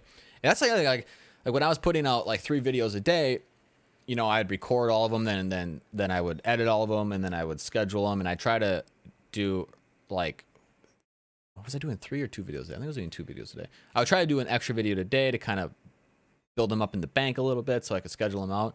But I was spending like 7-8 hours a day working on videos, and this is when I didn't have a job, so it was fine. But now with a full-time job and doing it, man, it's tough. So I don't even know how Beasley does it. He must have a really like streamlined process, because he has really good thumbnails too, and so he knows how to use Photoshop, and I suck at Photoshop. I don't know the first thing about Photoshop. So between like making the thumbnails and everything, it takes a long time. And yeah, so that's why I have so much respect for the guy, because he's just busting it out. He's grinding it out. He's putting out quality content, and he's doing it right. And like there's no excuses in my mind. So if he can do that, then I'm like, then I can have a schedule and I can put out, you know, videos with the job, right? And so that's how I see it. Like, I don't like excuses. So that's what I got to get better at, like streamlining some stuff. I got to work out a better way to manage thumbnails, because honestly, if there's one thing I hate about my YouTube channel, it's my thumbnails. I can't stand my thumbnails. I suck so bad at thumbnails that when I make thumbnails, I get pissed at myself and I make worse thumbnails on accident. Like, I've even been tempted to like try and work out a deal with somebody, like, hey, like, you make the thumbnail and then, you know, I'll pay you this amount of money for, if you do every single thumbnail, we can work out some sort of deal, right? Because I'm sure like once a person understands my channel, understands my thumbnails, it'll be really easy for them to make thumbnails consistently. But goddamn, thumbnail rage is real, David. I'm telling you, fucking thumbnails. So, wait, where'd the cat go? Cat's awake. Hi. Want to come up? Cat wants to say hi to you guys. Here. Hi, big meow. Yeah, you can see the cat. Come here. Hi, big girl. All right, this is Bindi. She's a Bengal. The big Bengal.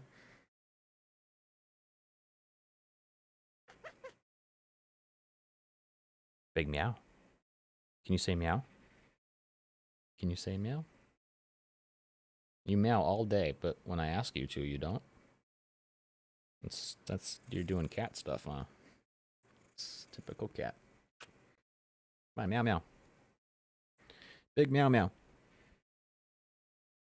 After Bindi Irwin. No, it's actually, so when I got her from a breeder, she was about 1 year old, a little less than a year old. And she's 11 now, so this was just over 10 years ago. Her name was Bindi when I got her. I didn't name her. Her name was already Bindi. Is she asleep in her tote bed? See, Vanessa, that's the other thing. My cats are like pissed because she doesn't have her tote bed anymore. I'm packing everything up, so that tote's being used to hold stuff now. So she doesn't have her tote bed anymore. It's a pretty cat. It's a pretty good. Yes. Yes. Chin scratches.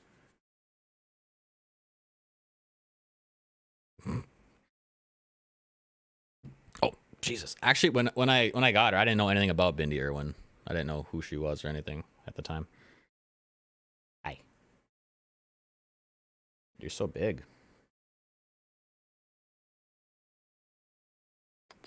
Kiss. Thanks. She looks good for her age? Yeah. She's missing like half her teeth. She's missing a canine. Can you show people your toothless mouth? Or are you embarrassed? Huh? Alright, that's fine. She's missing a canine. So like her lip like flops over her other lip and or her other tooth, and it's funny. So she's got like this look sometimes where she goes like this. Yeah, there's your kitty for the day. Yep, it is a Bengal. She probably wants the rest of her food. I have to feed them in smaller amounts, otherwise they eat too fast and puke. Cats. So yeah, today, for the rest of my day today, I think what I need to do is I need to make a few phone calls. Because I got to get both my cats to the vet before I leave, make sure they're updated on their shots and all that stuff. So I got to make a few phone calls today. I do have to get a few things packed up, but I was thinking maybe we'll go live on Twitch later if you guys want to do some gaming, or maybe try and put out a video. I want to do both, actually. I mean, I do want to get a video recorded this week, but yeah, maybe we'll go live on Twitch a little later and play some games. Somebody asked about Division. How far have I gotten on Division? Honestly, I don't even know how far I've gotten. I'm still new to Division, to the fact that like I don't know where I'm at in the storyline. I don't know, like, you know, how far along I am. I'm still trying to figure out upgrading weapons, and I don't know. Still learning about it. Which shots are my cats getting? The Pfizer Moderna? Yeah, no, that's one of your what pissed me off, David. Okay, Dave.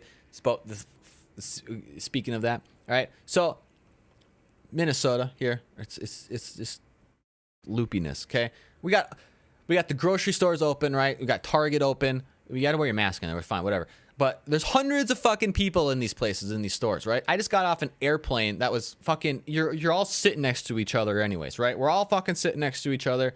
Everybody's in all these fucking stores together. But when my vet, I'm not allowed to go into the vet office with my cat. I need to drop my cat off at my car, give it to the fucking lady, and then they bring her inside, do their fucking doctor shit, and then they call me and tell me what's up. I can't even go in to the vet with my cat because of COVID. Fuck off. That's what I say. Fuck off. Because if I can go into Walmart or Target or airplanes, for Christ's sakes, and be nuts to butts with everybody else, why can't I go in with my fucking cat when there's only like 2 people in the vet office? I can't go in with my cat. Like, I want to go in with my cat to see how she's doing, see what they're doing. Like, I don't want to just be blindly. It's like because they're like my kids, right? They're like my family. I don't have kids, but they're my family, right? So it'd be like giving your kid away to some doctor while you sit in the car. It's like, fuck that shit.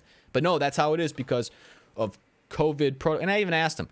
I said, what is that? Is that like the law? Is that the rules? And like, well, it's because of the mask mandate. Like, well, but that's not the mandate anymore. We're not sure what the current mandate is, but that's how we're doing it. And I was like, what do you mean that's how we're doing it? I just got off an airplane with 100-some people on it. I'm sitting 2 feet away from everybody. But I can't go in with my cat to go into the vet, and like, not until everybody here gets the shots. And it's like, what do the shots have to do with it? Because here's the other thing: everywhere you go, it says even if you got your COVID shot, you still have to wear a mask. It's like, what's the point of these fucking shots that people are getting if nothing changes? Like, if you know what I'm saying? It's all a big fucking game. It's all a game. It's all a money game with people, and it's all a bunch of virtue signaling bullshit. It's if people were actually that afraid, nobody would be going to Target, nobody would be going to Cub Foods, nobody would be going anywhere if it was that big of a fucking deal. It's just ridiculous. I'm sorry, it's ridiculous. And I think their whole excuse was like, well, because they're doctors and we got to be extra careful. It's like, you're fucking vets, all right? I get that it's doctors and it's important, but like, I'm not going into a hospital. I'm going into a vet clinic with probably 5 people in the building, and I'll be the 6th. Yeah, sorry, Jay. Hope Xanda isn't watching because I'm going off right now. I'm pissed. This is also part of the reason I'm moving down to Florida. It's because it's like we're living in the fucking Truman Show up here, in the Twilight Zone up here. It makes half the shit that happens in the state makes 0 sense. 0 sense on how they'll do stuff. Like mom and pop shops, like if you have a small business, you can't open your doors because of COVID. But every other big box store can go open their doors and have whoever the fuck they want in. It makes 0 sense. So I'm gonna stop now. I'm gonna stop now because this is it's gonna get we're gonna get too far into this. Yes, Panda. What game should I play when I move? And yes, I saw your comments earlier too. We do need to have a gun chat because we got an Aussie in here who likes guns, which is pretty damn cool.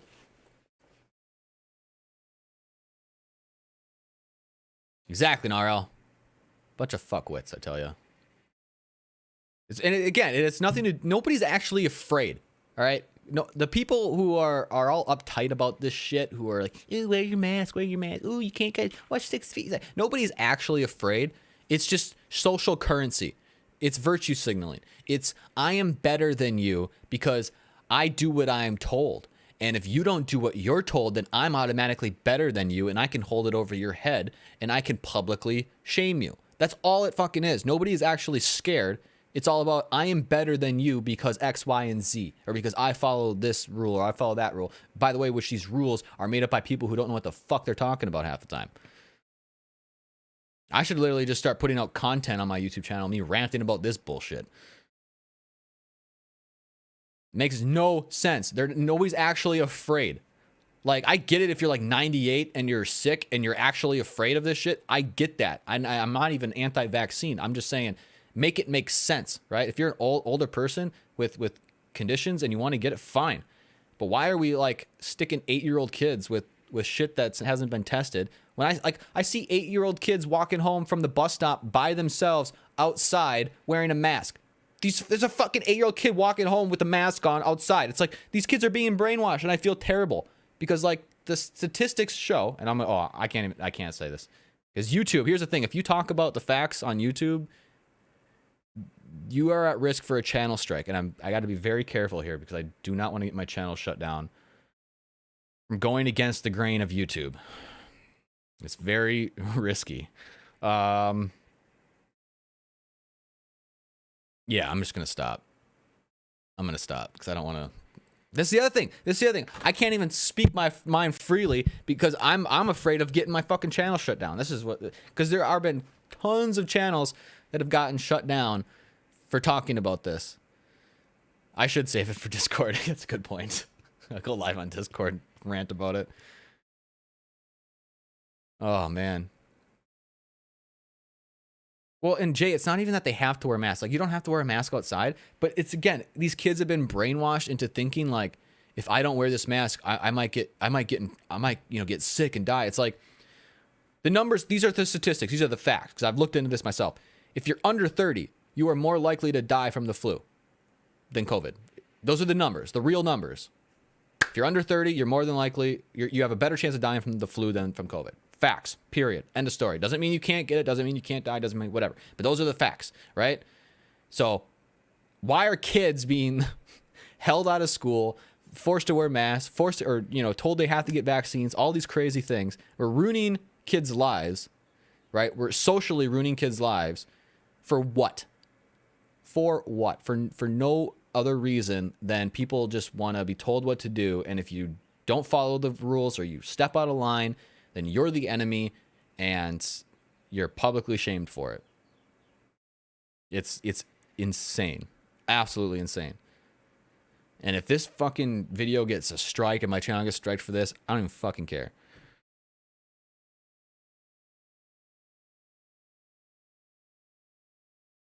Well, the other thing, Vanessa, with the mask, what bothers me about the masks is the studies that show, okay, because you're like, people will go, oh, I hate when that says, oh, the studies showed the masks work. The study shows the masks make a difference. Studies fucking show. Okay, did you read the studies yourself?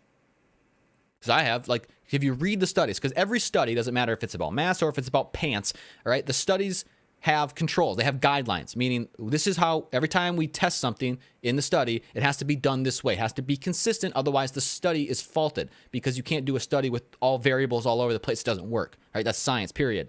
So if you're doing a study, you have to have the same protocols throughout the whole study. Okay, so what are the protocols for the masks in the studies? This is what people don't ever talk about or ever even look into, right? So every time these studies that show masks work, they're putting on a brand new mask after every time it's touched, right? So you put on a mask once. If you touch it at all, you have to take it off, throw it away, put a new one on. That's how these studies are done, okay? So no touchy-touchy of the masks at all. You touch it once, study over. Study's gone. Study means nothing anymore if you're playing with it. You touch it, okay? Brand new every time. Or the studies also show that if you wash them in a commercial washer, like a hospital washer at 180 degrees Fahrenheit, then they'll do the study. So like it's like a cloth mask because they did study on the cloth mask and on the fucking surgical mask or whatever. So the cloth ones, it's like, okay, they're reusable, fine, but they have to be washed in that fucking 180 degrees every single time. And if you touch it with your hands, everything is null and void. So you can't sit there. You got people sitting there like this, and they're like, well, the studies show that masks work. And it's like, fuck off. No, they don't, because what you're doing right now was never in a study. But people just want to be told what to do, told how to think, and nobody wants to do any thinking for themselves. That's what bugs me the most about it. And it's so much worse up where I live now than it is down in Florida. Like exponentially worse up here than it is down in Florida, which is a huge reason why I'm moving.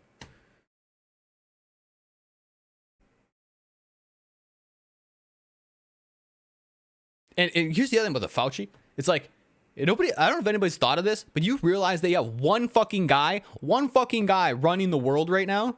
Like, if that guy, honestly, I can guarantee it, guaranteed, if that guy tomorrow said everybody needs to walk on their hands and feet and it will prevent you, it'll have a 60% chance of avoiding COVID.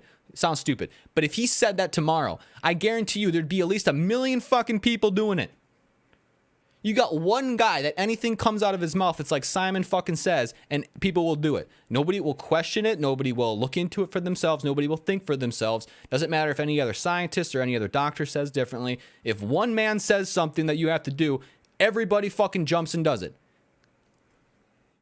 I swear it's like we're living in the Twilight Zone. It's nutty. Absolutely nutty. He's like, the double mask might work. I don't know. You got one mask at work, then you got put two on it, double work. We're gonna do it. And now we got every fucking Karen in the world like, oh, you're not wearing two masks? Oh. And they freak out. You got one fucking guy, anything that's spewed out of his idiot ass mouth, people take as gospel. It's like the new Jesus Christ. Fucking Fauci, I hate that guy so much. Yeah, sheep. The sheeple.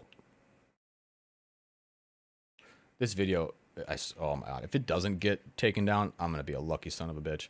Which I should not have put in this video in with my channel update stuff earlier, because if it does get shut down, that's all gonna go away. Oh my god. It's frustrating. It's frustrating because you feel helpless. I know there's so many other people, and I see them in chat, and it's the level-headed people, the people that know this doesn't make sense, right? Like, it's the people who know this is wrong, something's off, this doesn't make any sense, why is this happening? Those people are the quiet ones, like me, right? It's the people that want to fall in line, want everybody to do what they're told, that are the loudest, right? They're the loudest, so like their voice acts like 10. So you got probably half or probably 80% of people who realize how dumb this shit is, and nobody, but everybody's too afraid to speak up because of being publicly shamed or being called names. I mean, it's ridiculous. Like when I'm at work, most of my coworkers I talk to, when we talk in private, like they agree and they're 100% on board, but they're too afraid to like make their opinions known because of the backlash. It's just ridiculous.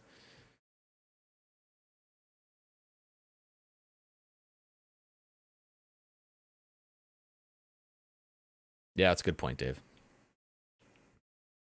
Yeah, PC is bullshit. Like, if you're new here, and I'm triggering you, I'm sorry, but Menke is not PC. I'm a conservative. I'm libertarian, right? I don't buy into all of this cancel culture bullshit. All right, I don't buy into your fucking pronouns or whatever the fuck is going on. I don't buy into any of that shit. Okay, I don't buy into men being able to call themselves a women and kick the shit out of women in their sports. I don't buy into any of that. All right, I don't buy into this propaganda bullshit when it comes as terms to COVID. And again, I'm not a COVID denier. I'm not saying it doesn't exist or that the vaccine should not be used for anybody. But my point is, it needs to make sense.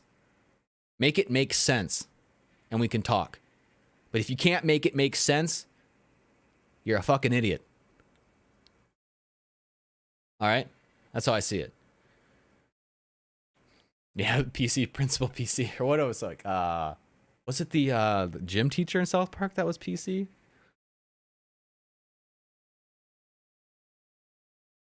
Should be prime minister, fucking hell. Oh. What do you have to be to run for president in America? 35, I think? We'll probably have a dictator by that time that happens. I mean, Jesus. The way they're trying to take away our guns right now, trying to turn half of America into felons overnight. Good fucking luck with that.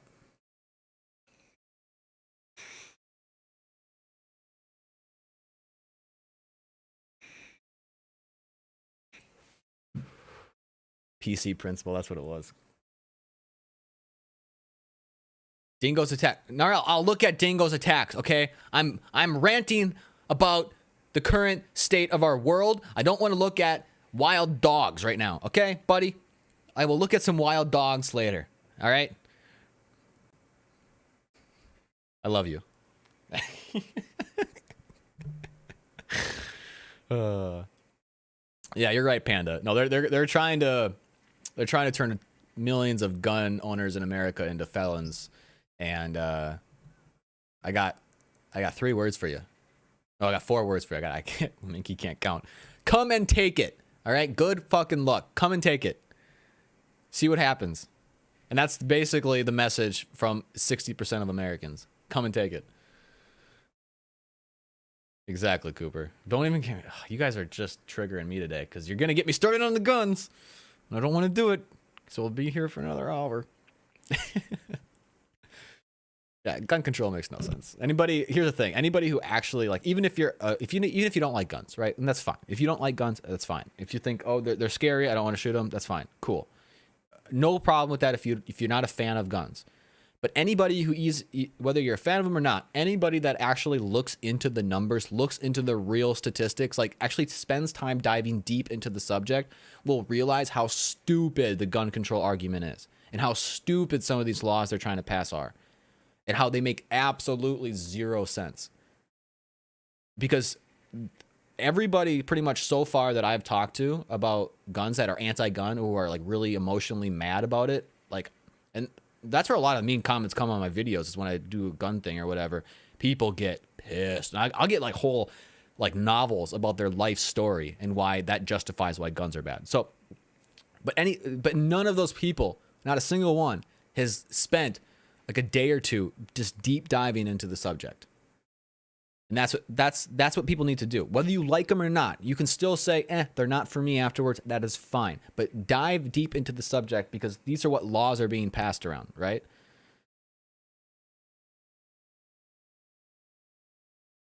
The idiot gun owners ruin it for everybody. Well, I'd say most of the time when crimes committed with guns, they're not legal guns. They're not purchased legally, because there's a lot of work to get a gun. Like every single time I want to go purchase a firearm, doesn't matter how many times I've done it, I have to do an FBI background check. Right? Like, I have to meet all the requirements. I have to fill out a ton of paperwork every single time. Doesn't matter if you're 18 or if you're 80.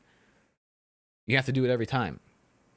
I have some extra stuff privileges because I have a permit to carry. So I had to go like take a class, do some shooting and take a test. And I had to go to the sheriff's office and submit my information with them. And now I have a card where I can carry in public, right? But that also allows me, when I purchase guns, I can get them same day. Most time, if you buy a gun at the gun store, you can't take it home that day. There's a waiting period for long guns. All right? There's just so much behind it that nobody even knows about. So, yeah. Yeah, and here people and there's this thing going on in America right now where they're like, we just want common sense gun. This is pushed so hard by the Democrats. We want common sense gun control, red flag law, common sense gun control. You'll hear that left and right, even today, right? You'll probably hear something about it today from CNN or whatever. That's all they talk about. They don't actually tell you what we currently have. We currently have that shit. They're trying to use this common sense gun laws as a feel-good term to push harsher gun control. We already have common sense gun laws. If you are a felon, you can't buy a gun. If you've been convicted of domestic violence, you can't buy a gun. If you are adjudicated mentally defit by a court, you can't buy a gun. Like, we already have common sense gun laws. And unless you want to play fucking Minority Report, and start trying to like preemptively charge people before they get the crime, which is absolute lunacy, there's nowhere to go. We have the common sense gun laws. Period.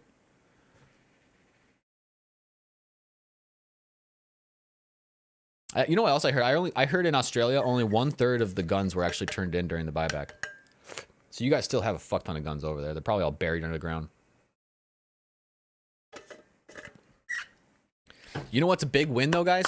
Big win for America. Big win for 2A. If you guys don't know what 2A is, it's Second Amendment, baby. The right to own a firearm.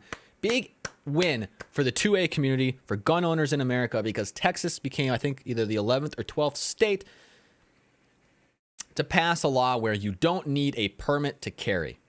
You can just carry out in public as long as you're over 18 and you're allowed to own a gun, right? Like, you still got to go through the background check to get your shit and all that. But like me in Minnesota, I have to have a special permit just to carry my gun out in public.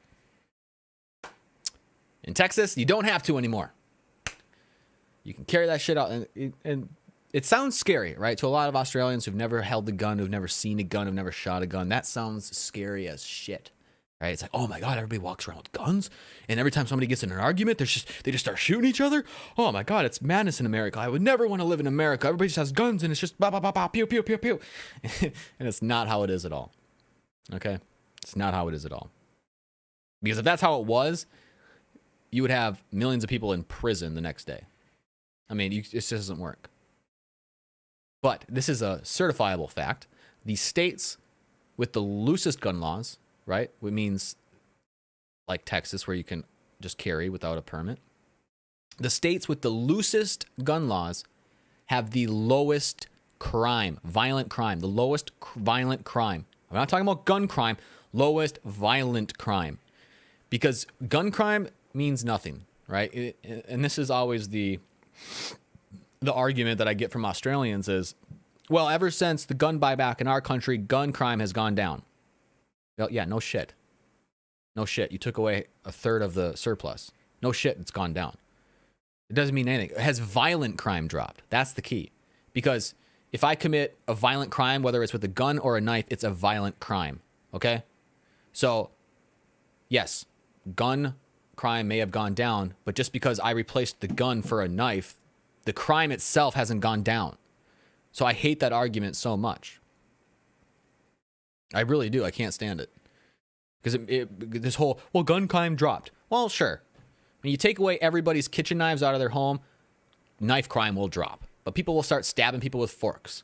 Because those are the types of people, right? If you're a criminal and you're going to do that either way, it's not like, I can't get the gun. Nah, I'm not going to do the bad stuff. Nah, no, I can't do it. Nah, I can't get the gun. No bad stuff's going to happen now. It's like, no, I'm going to take the fucking baseball bat and get my job done. If violent crime still happens. Period. And all you're doing is you're removing families and individuals' right to preserve their life, right? The right to defend themselves. Because I'm sorry, if somebody breaks into my home with a knife because they're all drugged up, I'm shooting that son of a bitch. That's what's happening. I'm not going to let myself or my family get stabbed. So what bothers me is this argument that gun crime has dropped and therefore the gun buyback worked. It's like, no, negative. Sure. But even to the counterpoint, guns are virtually all but illegal in places like Chicago. You can't, I don't even know if you can legally own a gun in Chicago. They have some of the worst violent crime and gun crime in the country. In the country. Because criminals don't care about laws. Right? That's why they're criminals. They don't care about laws. They don't care if that firearm is illegal or not. They don't care if they purchased that firearm illegally or not. That is irrelevant. They're criminals. They're going to use it whatever they want to do. But now the guy that they're about to assault, he's not allowed to defend himself with a firearm. Legally, he's not allowed to. Against the criminals who don't give a shit. That's what makes no sense to me. You know what also makes me laugh though? Because this has happened a few times. So in the day, like back in the day, video quality used to be really shit. And it wasn't really like, it was like fuzzy and blurry. You couldn't really make out small details. But now you got these freaking wannabe rappers, right? Who will shoot these 4K rap videos with their fucking guns and their Glocks, and they'll just be like, and the video quality is so good that you see the serial number on the gun, and all they do is they look up the serial number and realize it's a stolen gun that was used in a crime, and these rappers are getting arrested for being fucking idiots. It's like, they're taking stupid fucking people flashing illegal firearms on their music videos, and dumbasses don't realize you can't read the serial number.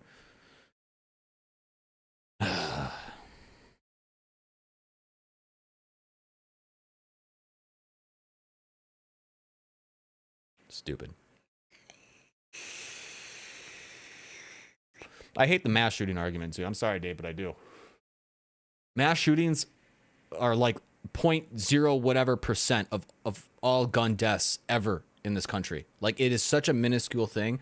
It's talked about so much. Oh yeah, battery. Hold on. We got to keep the rant going. We're changing it now. Give me 20 seconds.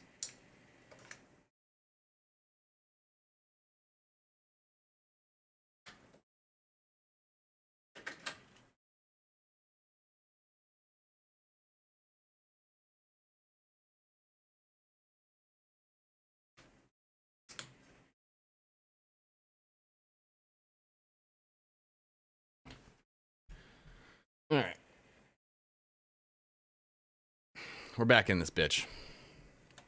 And I'm going to try and lighten up the mood a little bit by playing some tunage.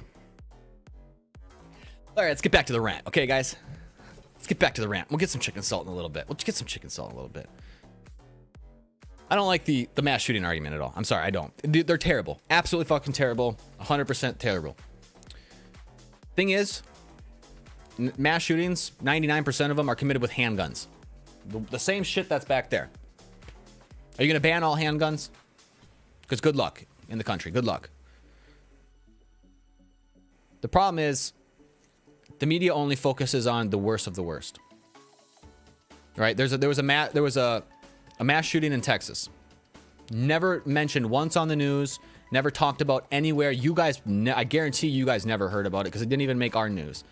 But there was a lot of gun owners and people in the gun community who did cover it because of how important this is. There was a mass shooting at a church. A neighbor of the church heard what was happening. An old man, I think he was like 80 years old, came out with his AR-15 and took down the active shooter. This was a gun owner, a legal gun owner, protecting his community from a mass shooting. Not heard about once. He stopped the guy from committing another one.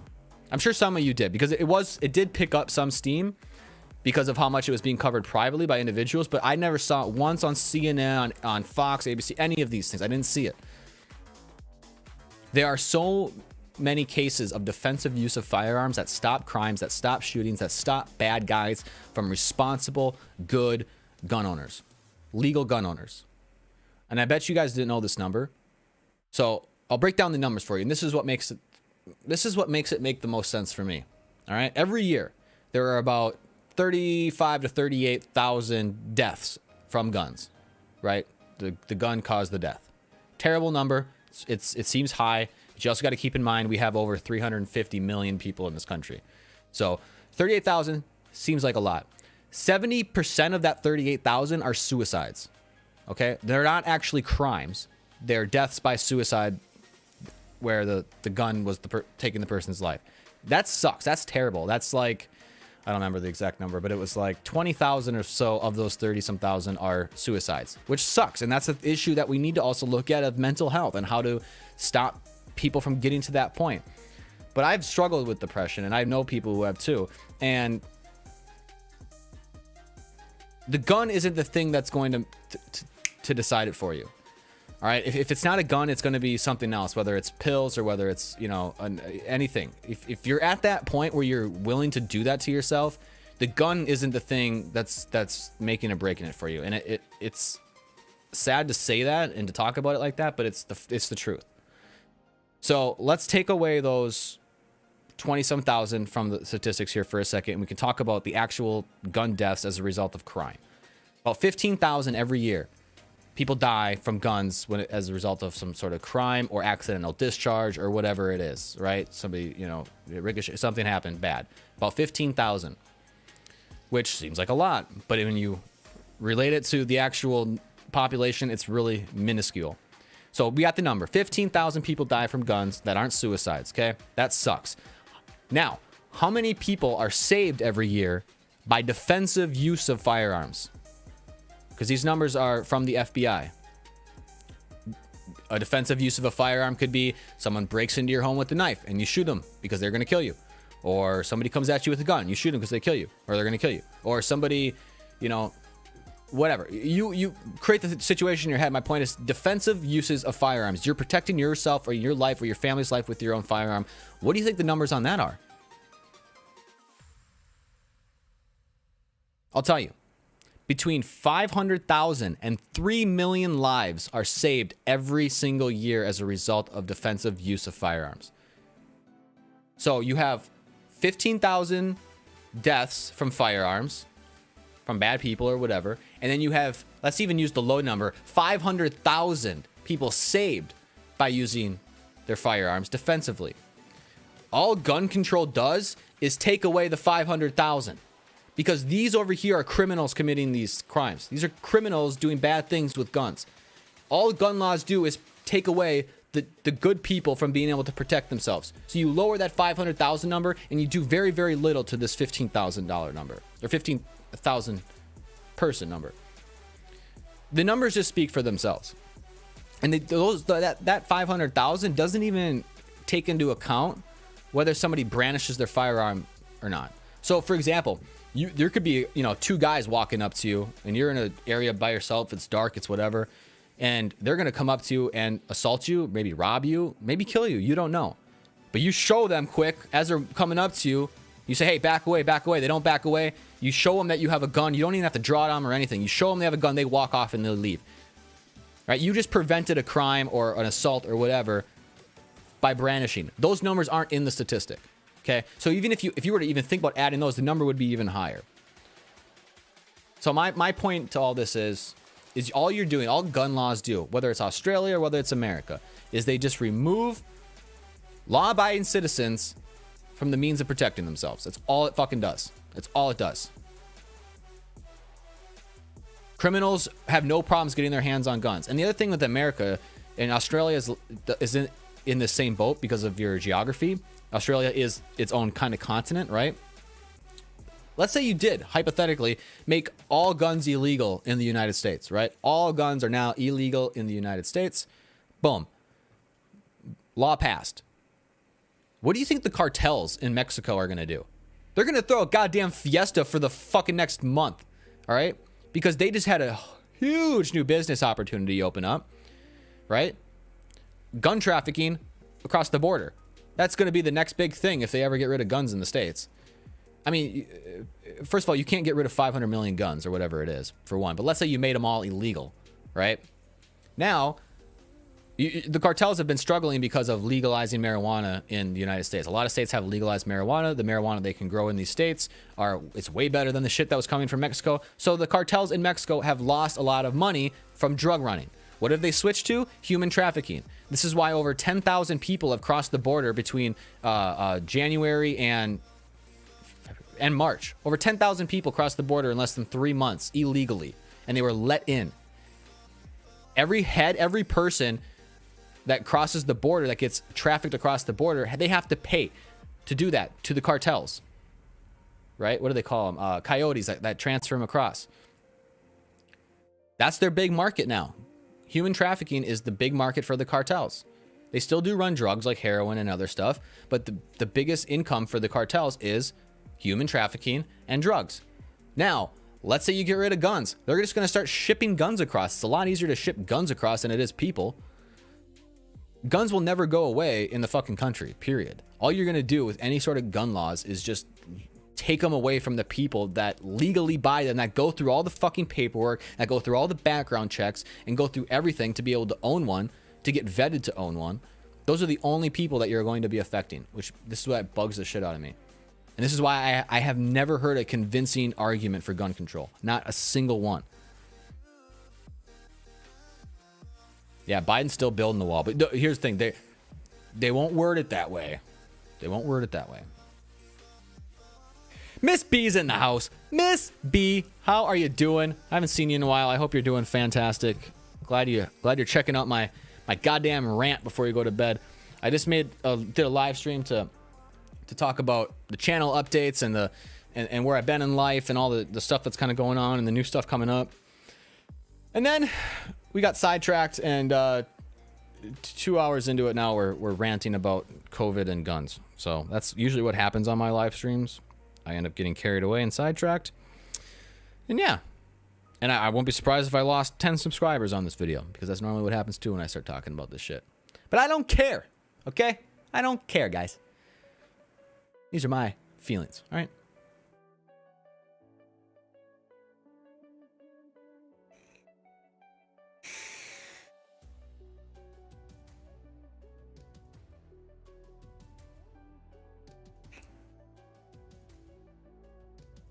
So, whew. Got Menke sweating over here. Fucking A. Yeah, Brash, I feel bad for you, man. But here's the other thing about it too. Like, this is what is it? You seem worked up, Menke. Hello, great to be passionate about something, anything. Yeah. I can get going. You start talking about guns or politics, we fired up. We in it for the long run with that. But I find it interesting talking to Australians because anytime I post a video on YouTube that has guns and stuff in it, I get so much backlash from a lot of very upset Australians. And I can guarantee about 99% of them have probably never shot a gun before, right? Some of them have. Some of them are old timers who gave up their guns and who are like, yeah, I thought that was a good thing that I did it. But for the most part, the consensus that I get on my YouTube videos from people is guns are illegal in Australia. Nobody can have guns. They are almost impossible to get. We have no more shootings because of it. It's such a good thing that nobody can have guns. You cannot have guns here unless you're a farmer, or you can't have guns, yada yada. It's all that. That's literally what I get bombarded with. And then I have other Aussie friends who I actually talk to like personally on the phone and stuff like this, who are like, that's bullshit. Like, they own guns. They've gone through the process to own a firearm or to own a pistol. They have the permits to do so. They even told me how the process works in Australia to get a pistol. And it's actually not as hard as all y'all make it out to be. It's really not. It's a few extra steps, but you can still get a pistol if you wanted to. So even within your own country, it seems like there's such polar opposite views about even how your own gun laws work. And there just seems to also be polar opposite views on the guns themselves. Like Panda, I know Panda. He likes to hunt. He knows a lot more about guns than most Australians I've talked to. He was telling me about calibers and all sorts of cool stuff. Like, and so you got him, and then you got people on the polar opposite side who are like, everything is bad and it's gonna kill everybody. And Australia's our best country in the world because we don't have guns. And it's just ridiculous. It's just ridiculous. So, yeah, join a gun club or something. And then it's like, oh, but I can't do a tournament every weekend. Well, then I was talking to my buddy Makendo, and he has it. And he's like, yeah, a tournament's not really a tournament. All you do is you go to the range and shoot once a month. That's really what it is. So it seems like there's a lot of and honestly, I'll blame the media. I'll blame the media because they perpetuate, I'd say, almost all of the nonsense and propaganda behind guns or COVID, whatever it is. It's pretty easy to blame the media on how they portray these things through their narratives. So yeah, you got to keep wild numbers down because of guns. And a lot of people don't realize that in the States too. It's like every time you go hunting, you have to buy a license to. First, you have to buy a license to hunt, and you have to buy a tag. Like, so let's say I buy a deer tag. If I shoot a deer, I have to put that tag on that deer, and that tag is for that deer. I can't go shoot another deer unless I have another tag, and those tags cost money. Pretty much all, I'd say virtually almost, or I can't say that. I don't know the exact numbers, but I'd say the vast majority of all conservation efforts, nature conservation efforts in this country are paid for by hunters. Billions of dollars go back into nature and the environment because of hunting. If we didn't have hunting, the environment would be a lot shittier than it is now. I mean, billions of dollars go back into conservation because of hunters. And they keep the wild numbers down. They keep everything in check. Because at the end of the day, if the hunters don't do it, the government hires sharpshooters or people from the military to come in and take a bunch of animals out at night. It has to be done either way. So at least, you can make some money by doing it, by allowing people to hunt.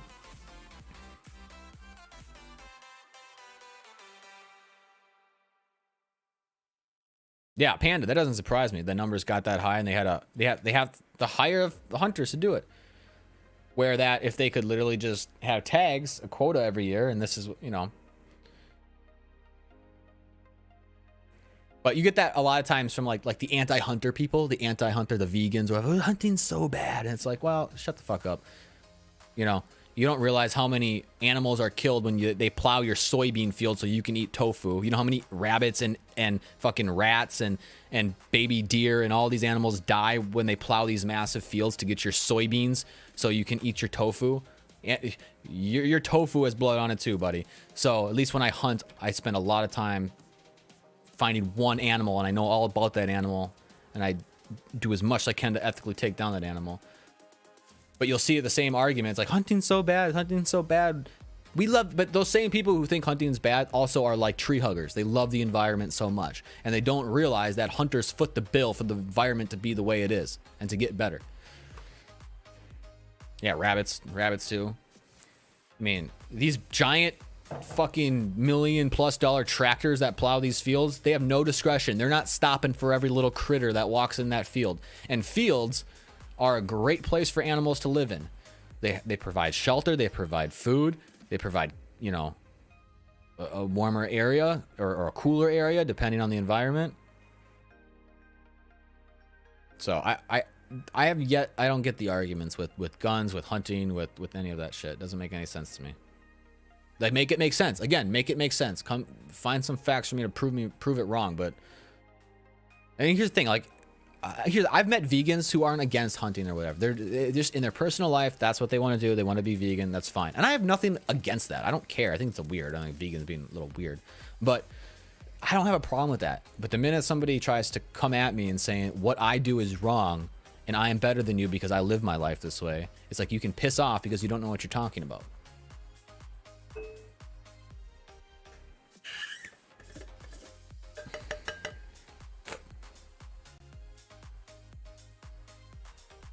That's what we have cats for, disaster. Keep the mice down.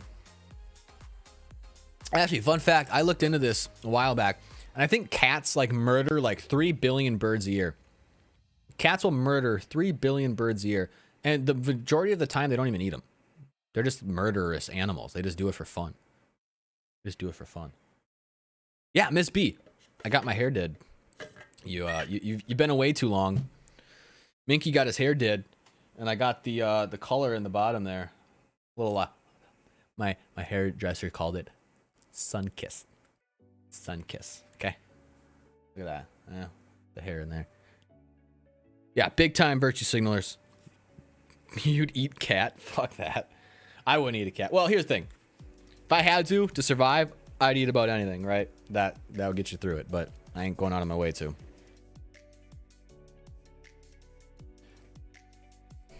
And, you know, the other thing, too, about hunting, that the reason I like hunting probably the most for me is it's empowering to know that you can sustain yourself. It's also the reason I go foraging for, like, mushrooms and wild berries and wild plants in the woods, identifying what is edible, what is not, learning from it, being able to hunt, being able to fish, you know, how to start your own fire. Like, I love the fact that I know how to do that stuff, that I could probably live on my own in the woods if I had to. I might die and it's gonna suck ass, but just knowing that I am capable of sustaining myself, having the knowledge to be able to be somewhat sustainable if everything went to shit, feels good. Yeah, I go mushroom hunting every year. Miss B, I don't eat mushrooms. If I had to eat them, I would. I don't personally like them, but I enjoy going foraging and looking through the environment and finding edible stuff like ramps and fiddleheads and mushrooms and there are certain flowers you can eat and certain wild berries you can eat and certain mushrooms that'll fuck you up that you don't want to eat and things like that. So I don't think we have any mushrooms up here where I'm from that'll get you all loopy, but I know there are some throughout the world that will, like the Mario looking ones. But to me, it's just that these same people that will criticize others on whether it's hunting or guns or everything, they're the ones that rely on the grocery store to keep them alive. They're the ones that rely on other people to keep them alive. And they don't have the slightest clue what it means to be sustainable for oneself, or even the slightest clue to what their lifestyle fully entails. And that goes back to you being vegan also implies that, all right, all the food you're eating has some blood on it because of the way that your food is. I mean, unless you're sitting out there and you're vegan and you have your own little soybean patch where you're fucking picking them all yourself, you know, and making sure no animals are harmed, and you're growing your own berries and you're growing your own zucchinis and you have your own little, you know, homestead where you're doing everything yourself and you're vegan that way, fine. Then you can lecture me all you want and we can have a discussion. But most of the time, these people who want to have such high opinions on other people's lifestyles, they don't understand the first thing about it.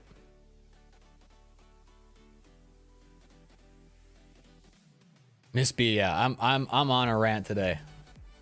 This has been pent up, and actually, guys, I don't know if I think I've talked to a few of you about this, but the plan is once I get settled into Florida, into my new place, I want to start a podcast. And I think I'm going to do it on the Menke channel, the YouTube channel I have now, but maybe like a weekly podcast where we can do stuff like this, or we can just, or Menke can have his Menke rants, right? We can have the Menke rants, maybe find somebody to do the podcast out, you know, whatever. But I feel like I mostly want to do it for me and my own personal mental health, because getting some of the stuff off my chest, some of this a little bit of anger and anxiety, like, because that's what it is. Like, you just got some of this stuff pent up that you don't talk to anybody about, and it's good to let it go, you know, let it vent out. I like it. Yeah, there we go. Mondays is the Menke Monday rants. We can cap everything that happened over the past week and talk shit about how stupid people are. I like it. I just haven't started it yet because I can barely put out content right now as it is with how crazy things are. So once everything settles down, a podcast is definitely in order. And then maybe I'll put like a channel in the Discord or something where you guys can give suggestions for topics on the podcast throughout the week, and I can bring up and look into. And honestly, it'll probably just me getting sidetracked like I was today and just start ranting about random shit. Ranting does relieve the stress, Jay. Yes, I agree. Yeah, look out, Florida. That's right, Brock. Yeah. Sorry, I read my own name. Cooper. I'm such an idiot. Yeah, when international travel opens up, Florida definitely on your agenda. Okay, fair. If you do want to come to Florida, let me know. We can meet up or something. And if you're looking for a place to stay, my family has an Airbnb they rent out. I can get you a good rate on it. It's a 3-bedroom house on a lake. It's really beautiful. So I could probably save you some money on a hotel by doing something like that if you are interested. Yep. Menke's Madness Podcast. I might just call it The Rant. Just it. The Rant. Mondays with Menke. The Rant. When's my trip down under? Whenever you guys stop fucking, going nuts with the COVID shit. I can't wait to get out there, but I will tell you this right now. I am not going to spend half of my trip in a hotel room by myself if I go there. It makes no sense for me to do that. Makes zero sense. I can't take a month-long trip and spend half of it in a hotel and then try to go from fucking Sydney down to Melbourne to Perth and all the way up to Darwin in 2 weeks. So I'm going to be real patient with it. I'm going to wait till hopefully the whole world gets the stick out of their ass and everybody can calm the fuck down a little bit. And when things aren't as nutty, I'll be going over there as soon as I can. You and your brother were talking about going from Florida up to New York. Whoo, damn. That's a trip. That's a trip. Be cool to drive up the East Coast though. See a lot of cool stuff. The Carolinas are beautiful. Like North Carolina's a beautiful state. Georgia's fun too if you can go make it through Georgia. I've never been to New York, but New York City is an amazing place to go visit as a tourist for sure. Like I would never live there and fuck that, but like as a tourist, it'd be sweet to see. Lots of cool stuff to see in New York. Yeah, nutty world.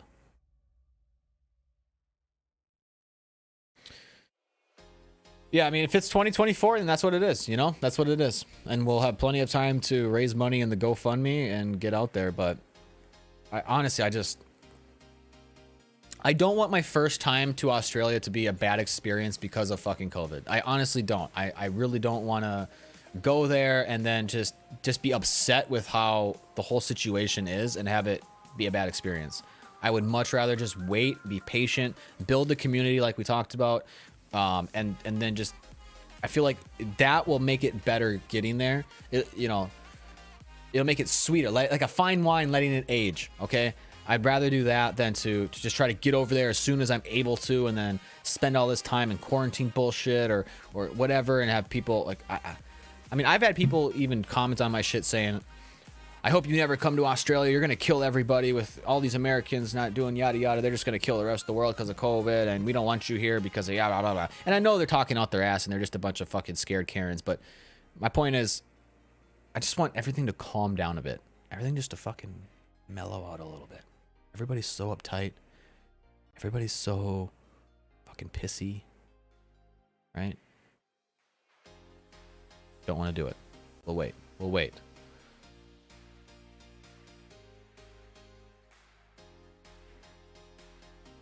And I don't even know if I could afford to live in a hotel for 2 weeks. Like, I have my trip idea and how much money it would take to go there, but some of that cost is figured into, like, people are going to let me crash on their couch, right? Like, I've met a lot of cool people, and in a lot of different cities, I have places to stay.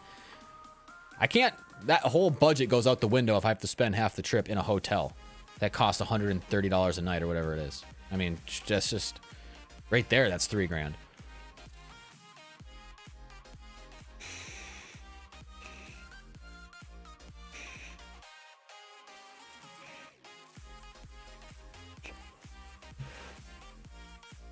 I just remember, like, I remember it was last month. Last month, we hit the 1 year anniversary on the 3 weeks to flatten the curve. You guys remember that? 3 weeks to flatten the curve. That was a year and a month ago. A year and a month ago. 3 weeks to flatten the curve. Yeah, my ass. Brock, you can't go to bed yet. You can't go to bed yet, Brock. You gotta stay here.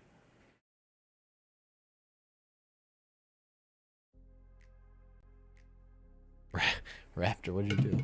Oh shit.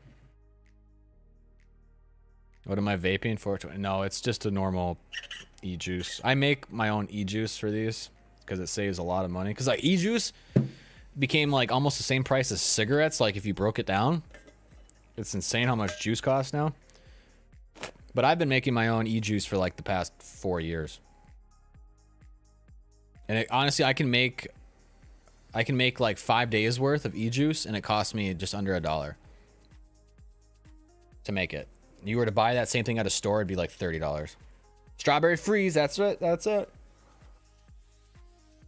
Brock's got a date with the sock. Is that what we're finding out? Cigarettes are crazy expensive here too. They're like some places it's like 11 USD for a pack of cigarettes. That, like, I quit smoke. I used to smoke cigarettes. I started when I was 17. I quit when I was 21, I believe. I quit smoking cigarettes because they put a new tax on in the state. A pack of cigarettes used to cost like $5 and something, and they put a tax on it which made them cost $8. They put a tobacco tax. It was a big thing, and this was, I don't know, back in 2011. And when they did that, I was like, that's my last pack, and I haven't bought a pack since. And for a year or two, I would smoke a cigarette every now and again, but I don't think I've had a cigarette in like 3 or 4 years, 5 years. But I'm still addicted to nicotine. That's why I burn through this thing like a son of a bitch. Like, the nicotine is still the addiction, but and I know this isn't healthy for me. I'm not like, oh, I'm getting my vitamins. No, this is like not healthy, and I don't do it to be cool. Like, there's kids nowadays who'll just start vaping to be cool, and I think it's stupid as hell.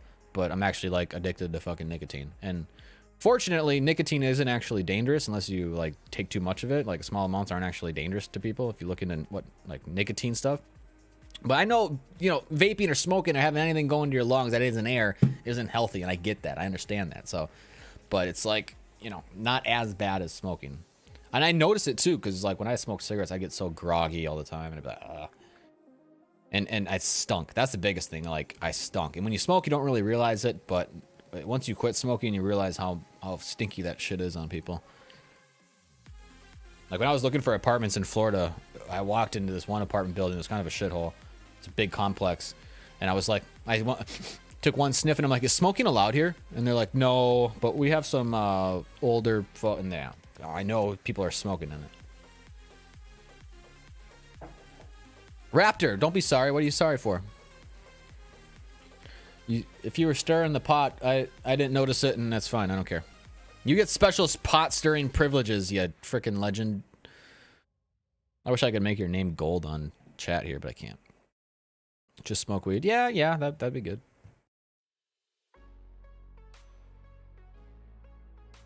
I don't really drink though. You guys may not believe me because The only few times I've been buzzed up over the past year have been on stream. But like normally I get drunk like once a year. I rarely ever drink. I'll have a beer every now and again with like a meal. If I'm out at a restaurant, I'll have like a beer. But alcoholism is a huge thing in my family. There's a lot of alcoholics in my family, and I've had some people die in my family because of it. So it's always kind of scared me to drink or to get into it too much to the point where I can't go back. So I'm very conscious about that and conscious about that I don't let that happen. But yeah. Yeah, that's the thing. You clean the house. Yeah, when people smoke in their house, it gets yellow. That's what I noticed. With vape, what I noticed with vape is everything gets like this like tackiness almost to it, like on the walls and stuff. And on the windows, you get like a little film from vaping if you do it long enough. Yeah. And the other thing with alcohol too, for me at least, like I already struggle with depression. We talked about that at the beginning of the stream. When I drink, it makes it 10 times worse. I mean, alcohol is a depressant, so it makes sense. But when I drink, I'll get like this, like euphoric, like, oh, let's go. Blah, blah, blah, blah. But then by the end of the night, when I go to bed or anything, I'm like super depressed usually when I drink. I don't like it. And I get sick really easily drinking. Like I'll go, and I've never blacked out drinking. That's the one thing. Like there are certain, there are certain people who can like black out, like drinking. Then they'll just like go into a zombie mode, and they're doing shit and they never remember it. They don't know what's going on the next day. But that's never happened to me. I'm always fully 100% conscious and aware of what's going on and how I feel. And it goes from like a switch. It's like, oh, you're drunk to like, boom. Now you're puking, you're spinning, the whole fucking world's spinning, you're throwing up everywhere, and now you're gonna throw up all the next day too. There's no in between for me. So yeah. No, definitely, Panda. I don't force it. I'm actually actively avoid it because of that. I don't like feeling like shit. I hate feeling depressed. I've been depressed a long time, and I don't like making it worse. So, drinking usually makes it worse. But again, I like to have a beer. I like to have stuff. And there's certain situations where I will get hammered, you know, and it's usually only once a year or so, maybe less. But for the most part, I know how it affects me. I know how it makes me feel. And therefore, I just don't do it. And I actually save a lot of money. Like, I don't go, if I, you know, people could spend $100 in a night on drinks at a bar. I mean, that's insane.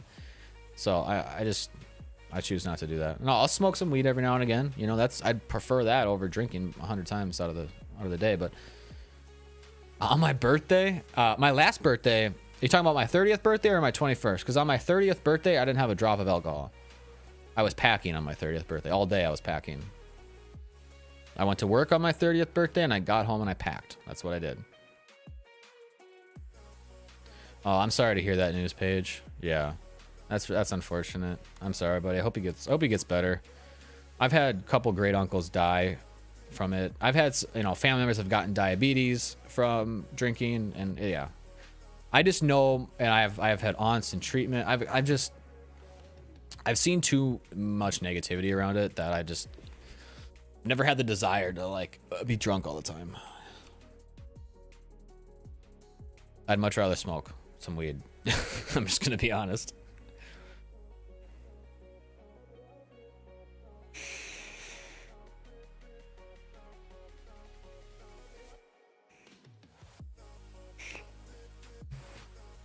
Brash, I will definitely do the State of Origin this year for sure. Definitely. Honestly, I think the State of Origin stream last year was my best stream ever on my YouTube channel. I think there was a point where we had like 800 people in chat. It was insane. I about shit my pants because up to that point I only had like a 5 or 6 people, and with that fucking stream I had like 100 or 800 at one point. It was nuts. I'm sitting there live like looking at the number. I'm like trying not to look at the number and shit myself. It was insane. But no, yeah, definitely we'll do a State of Origin again. AFL Grand Final as well. All that stuff. I'm kind of bummed I missed the women's one, but it's funny, Raptor. Philosophical, yeah. I get real chatty. I get real chatty. Like, you think I'm chatty now and I'm ranting now? It's because I'm sober as fuck right now. And like weed will do the opposite. Weed will make me talk less and calm me down more, where I don't talk as much, and my brain will be going, but my mouth can't like blah, blah, blah, can't keep up. Whereas alcohol, it's the opposite. Alcohol, I just start getting even more fucking chatty. Like, if you want to see me rant, give Menke like 2 beers, and I'll just fucking for 3 hours ranting on shit. But I'm glad I'm not an angry drunk. I've had some friends growing up that are angry drunks. Like, when they get hammered, they start like punching shit and starting to fight people, and I just fucking can't deal with that. So I'm glad I don't get angry. I get like way more emotional. I get way more sad, and I get way more talkative when I drink. And so that's why I don't like to drink, because I don't like to be sad or emotional. It's insane. I don't mind the talkative part. Well, that's good, Panda. You shouldn't drink as a minor. That's good. Stick to hunting. It's better anyways.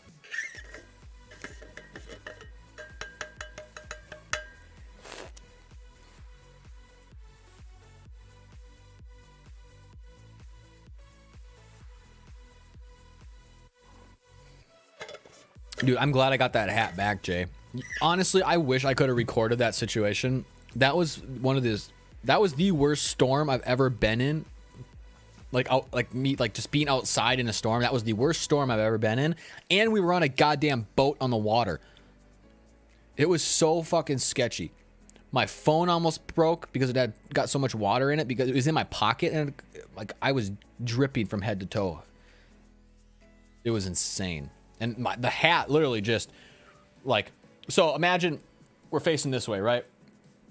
Over here is the access where you drop the boat in. Okay, you drop the boat in here. So we got dropped in, and this is the boat. My hand's the boat. And we pulled back. We're on the water, and it's like a channel, right, that goes into the access. So it's like a channel, and the boat got backed into the water. The motor's not on yet.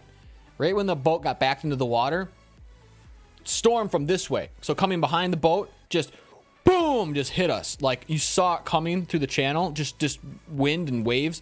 And it just fucking boom hit us from behind and started pushing us back into the access, right? The dock. But the trailer's not there anymore. The guy on the trailer pulled off. So it's all cement there, like leading up the ramp. So this boat is getting pushed right into the cement. We don't want it to bottom out on that. It'll ruin the fucking boat. And this is like a $80,000 boat. And so my dad's like trying to get the motor fucking started. The battery doesn't work. So we have to flip to another battery, get the motor started. Finally get the motor started. Slam it in reverse to try and back out. The wind's pushing us from behind. We're trying to back out of the wind. The motor's not down in the water enough, so the wind is more powerful than the fucking motor in the water, and so it's still pushing us forward even though we're slamming it in reverse. Meanwhile, rain is going like horizontal across the fucking thing. It's like 50 mile an hour winds, and it's just pissing rain. You can't see like 10 feet in front of you. Just bam, bam, bam, hitting us from behind. Finally get the motor back. Slam it in reverse, turn the boat around. We're like, do we drive? Because all we were trying to do was back the boat into the water and then drive it over to the house and put it on the dock. But then, so now we're stuck, because now I'm telling him, like, we're not going out in the lake and doing this. It's getting worse. The storm's getting worse. But the guy, it's actually not my dad's boat. It's my cousin's boat. My cousin backed it into the water and he already drove away. So now we're like, well, fuck. Now we got to wait until we see if he comes back. Well, he did come back, and then he couldn't back the trailer into the water because other boats had come in and literally they couldn't control it. So they just had their boats like ram up into the access, and then they just abandoned them and ran off into their cars because of how bad the storm was. So they could barely even get the boat trailer back into the water. So the whole time we're sitting in this fucking storm in the water. My dad's trying to control the boat because of how high the winds are. It's like blowing us into the each side of this channel, and we're getting pissed on. It was insane, and I wish I could have recorded it. But I would have anything recordable would have fucking been destroyed out in that weather. Oh, it was insane. And so the whole point of the story was, during all that, the wind came from behind, blew my hat right off into the water, and I'm like, fuck my hat. And my dad's like, at this point we hadn't decided we're gonna not go. And he's like, well, do you need it? Do we got to go back and get it? And the storm was so bad that I honestly thought if we tried to pull up to the dock so I could go get it, that we were actually gonna like ruin something on the boat. Like, it would have been bad. It was dangerous. So I'm like, no, it's fine. We don't need it. At that point I was sacrificing the hat because I'm like, fuck, I don't want to die out here. And so I'm like, shit. And so the hat is gone. But it was nice because the wind was blowing right into the channel and out to the access. So it ended up blowing my hat into the water, out of the water onto the access, and it was sitting. And then by the time we got back on the trailer and got off the access, my hat was sitting there right for me in the parking lot, and I just picked it up and left. It was like, well, perfect. Oh, it was insane, absolutely nutty. It makes for a great story to tell though, because everybody has survived. There was no bumps or bruises, on the boat. Everything was okay. We all made it out all right. We looked like a bunch of fucking dumbasses, though. When we were back in our boat in the water and everybody else was like panicking to bring their boat on to shore, people were looking at us like, "You're a fucking idiot." But we're not going to say anything. But you're a fucking idiot. And they were right. They were right. I'll be honest, my hat got a little banged up, Jay. It got a little banged up from it. It's not as good looking anymore. But I got it back. So that's good. But it was sketchy as hell. Damn. My brekkie shake. I haven't even had any of my brekkie shake yet. And it's almost noon.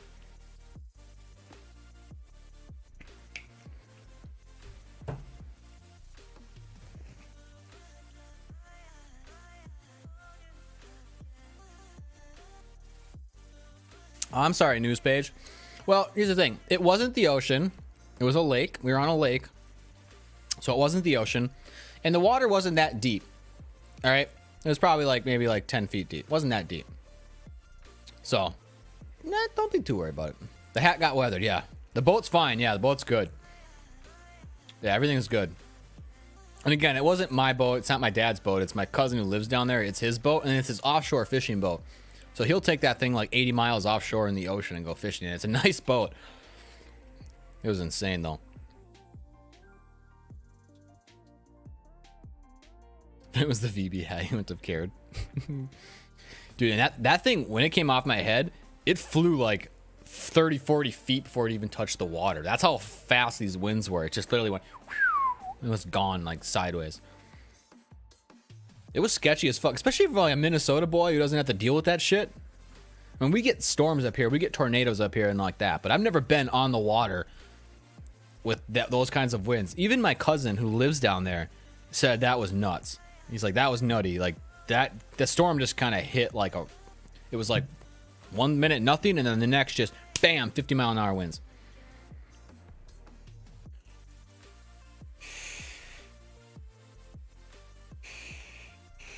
See, if I had one of those fancy phones, I have a budget Pixel. It's 300 some bucks. It's a budget Pixel. It's not waterproof. It's kind of water resistant, but it's not waterproof. If I had the nice, the nice Samsung or iPhone or whatever, I could have probably recorded the whole thing because they're waterproof, right?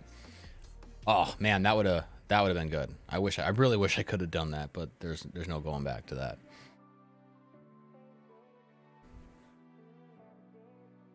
Hi, kid. We got the cat just sitting here next to me this whole time. Let me see if I can show her off. She's just been sitting there for the last 45 minutes, just sitting next to me. Aren't ya? Hi. Wow, big meow. Big meow, big meow.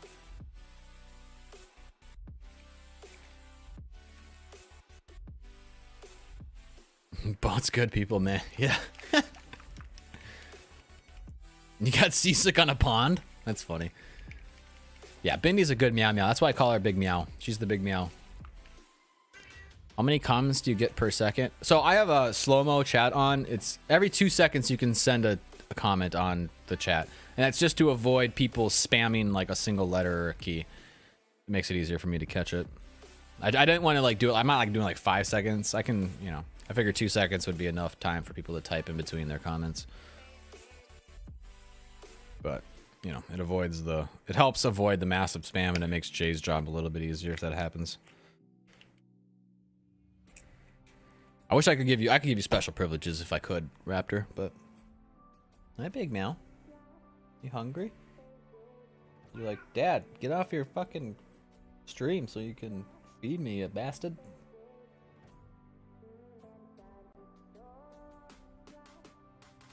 No, you don't get so many comments per second. It's once you send a message, you have to wait 2 seconds before you send the next message. You can still be typing during those 2 seconds. It just, if you were to press like A, enter, A, enter, A, enter, it wouldn't let you do that. It's just like you have to wait 2 seconds between each message. Yeah, it just helps people like jumping in and just pressing like one key and enter and going like that a bunch of times. It makes them wait 2 seconds.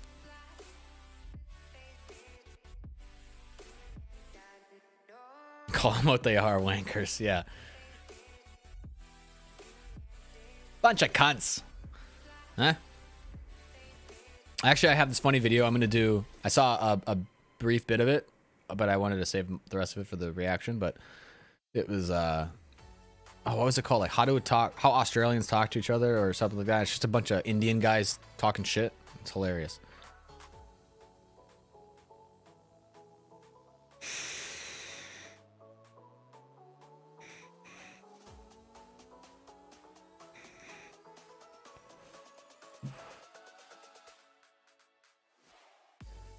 All right, guys. It has been fun. I was honestly not planning on doing an almost 3-hour live stream. I was planning on doing like a 30-minute live stream really quick where I could just give you the channel updates, apologize for the lack of content that's been coming out, give you kind of an update as to why it's been that way, the plans coming up for the move, and how it's going to be a little slow until that move happens. And then we ended up getting on a bunch of other topics like what normally happens, so apologize for that, but I'm going to be jumping off here. I got shit to get done. I can't get too distracted with some of the stuff I got to get done. I'm going to try and get a video recorded today and out soon. And maybe we'll take most of the day today to, you know, be with you guys. We'll be with you guys. We'll do maybe some Twitch streams later. It's like 3 in the morning there for you. So maybe I'll wait till you guys wake up in the morning a little bit later for me, and we'll do some Twitch streams or something. But yeah, I really appreciate you guys being here. Thanks for the big raid from the people who came earlier. If anybody's still in here, thank you so much. It's been awesome.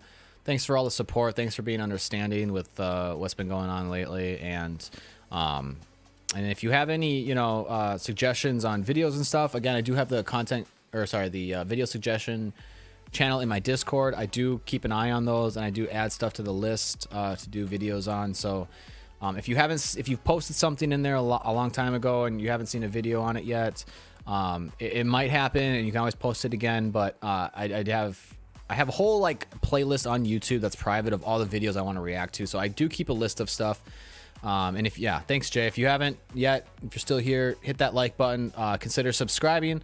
I really do appreciate the subscriptions and the bell notification if you want to stay updated when I go live or when I post my videos. But yeah, thanks so much, guys. You guys are awesome. I love you guys so much. But we're going to jump off. Going to get some stuff done. Hope you guys have a fantastic day. Peace, love. We'll see you later, guys.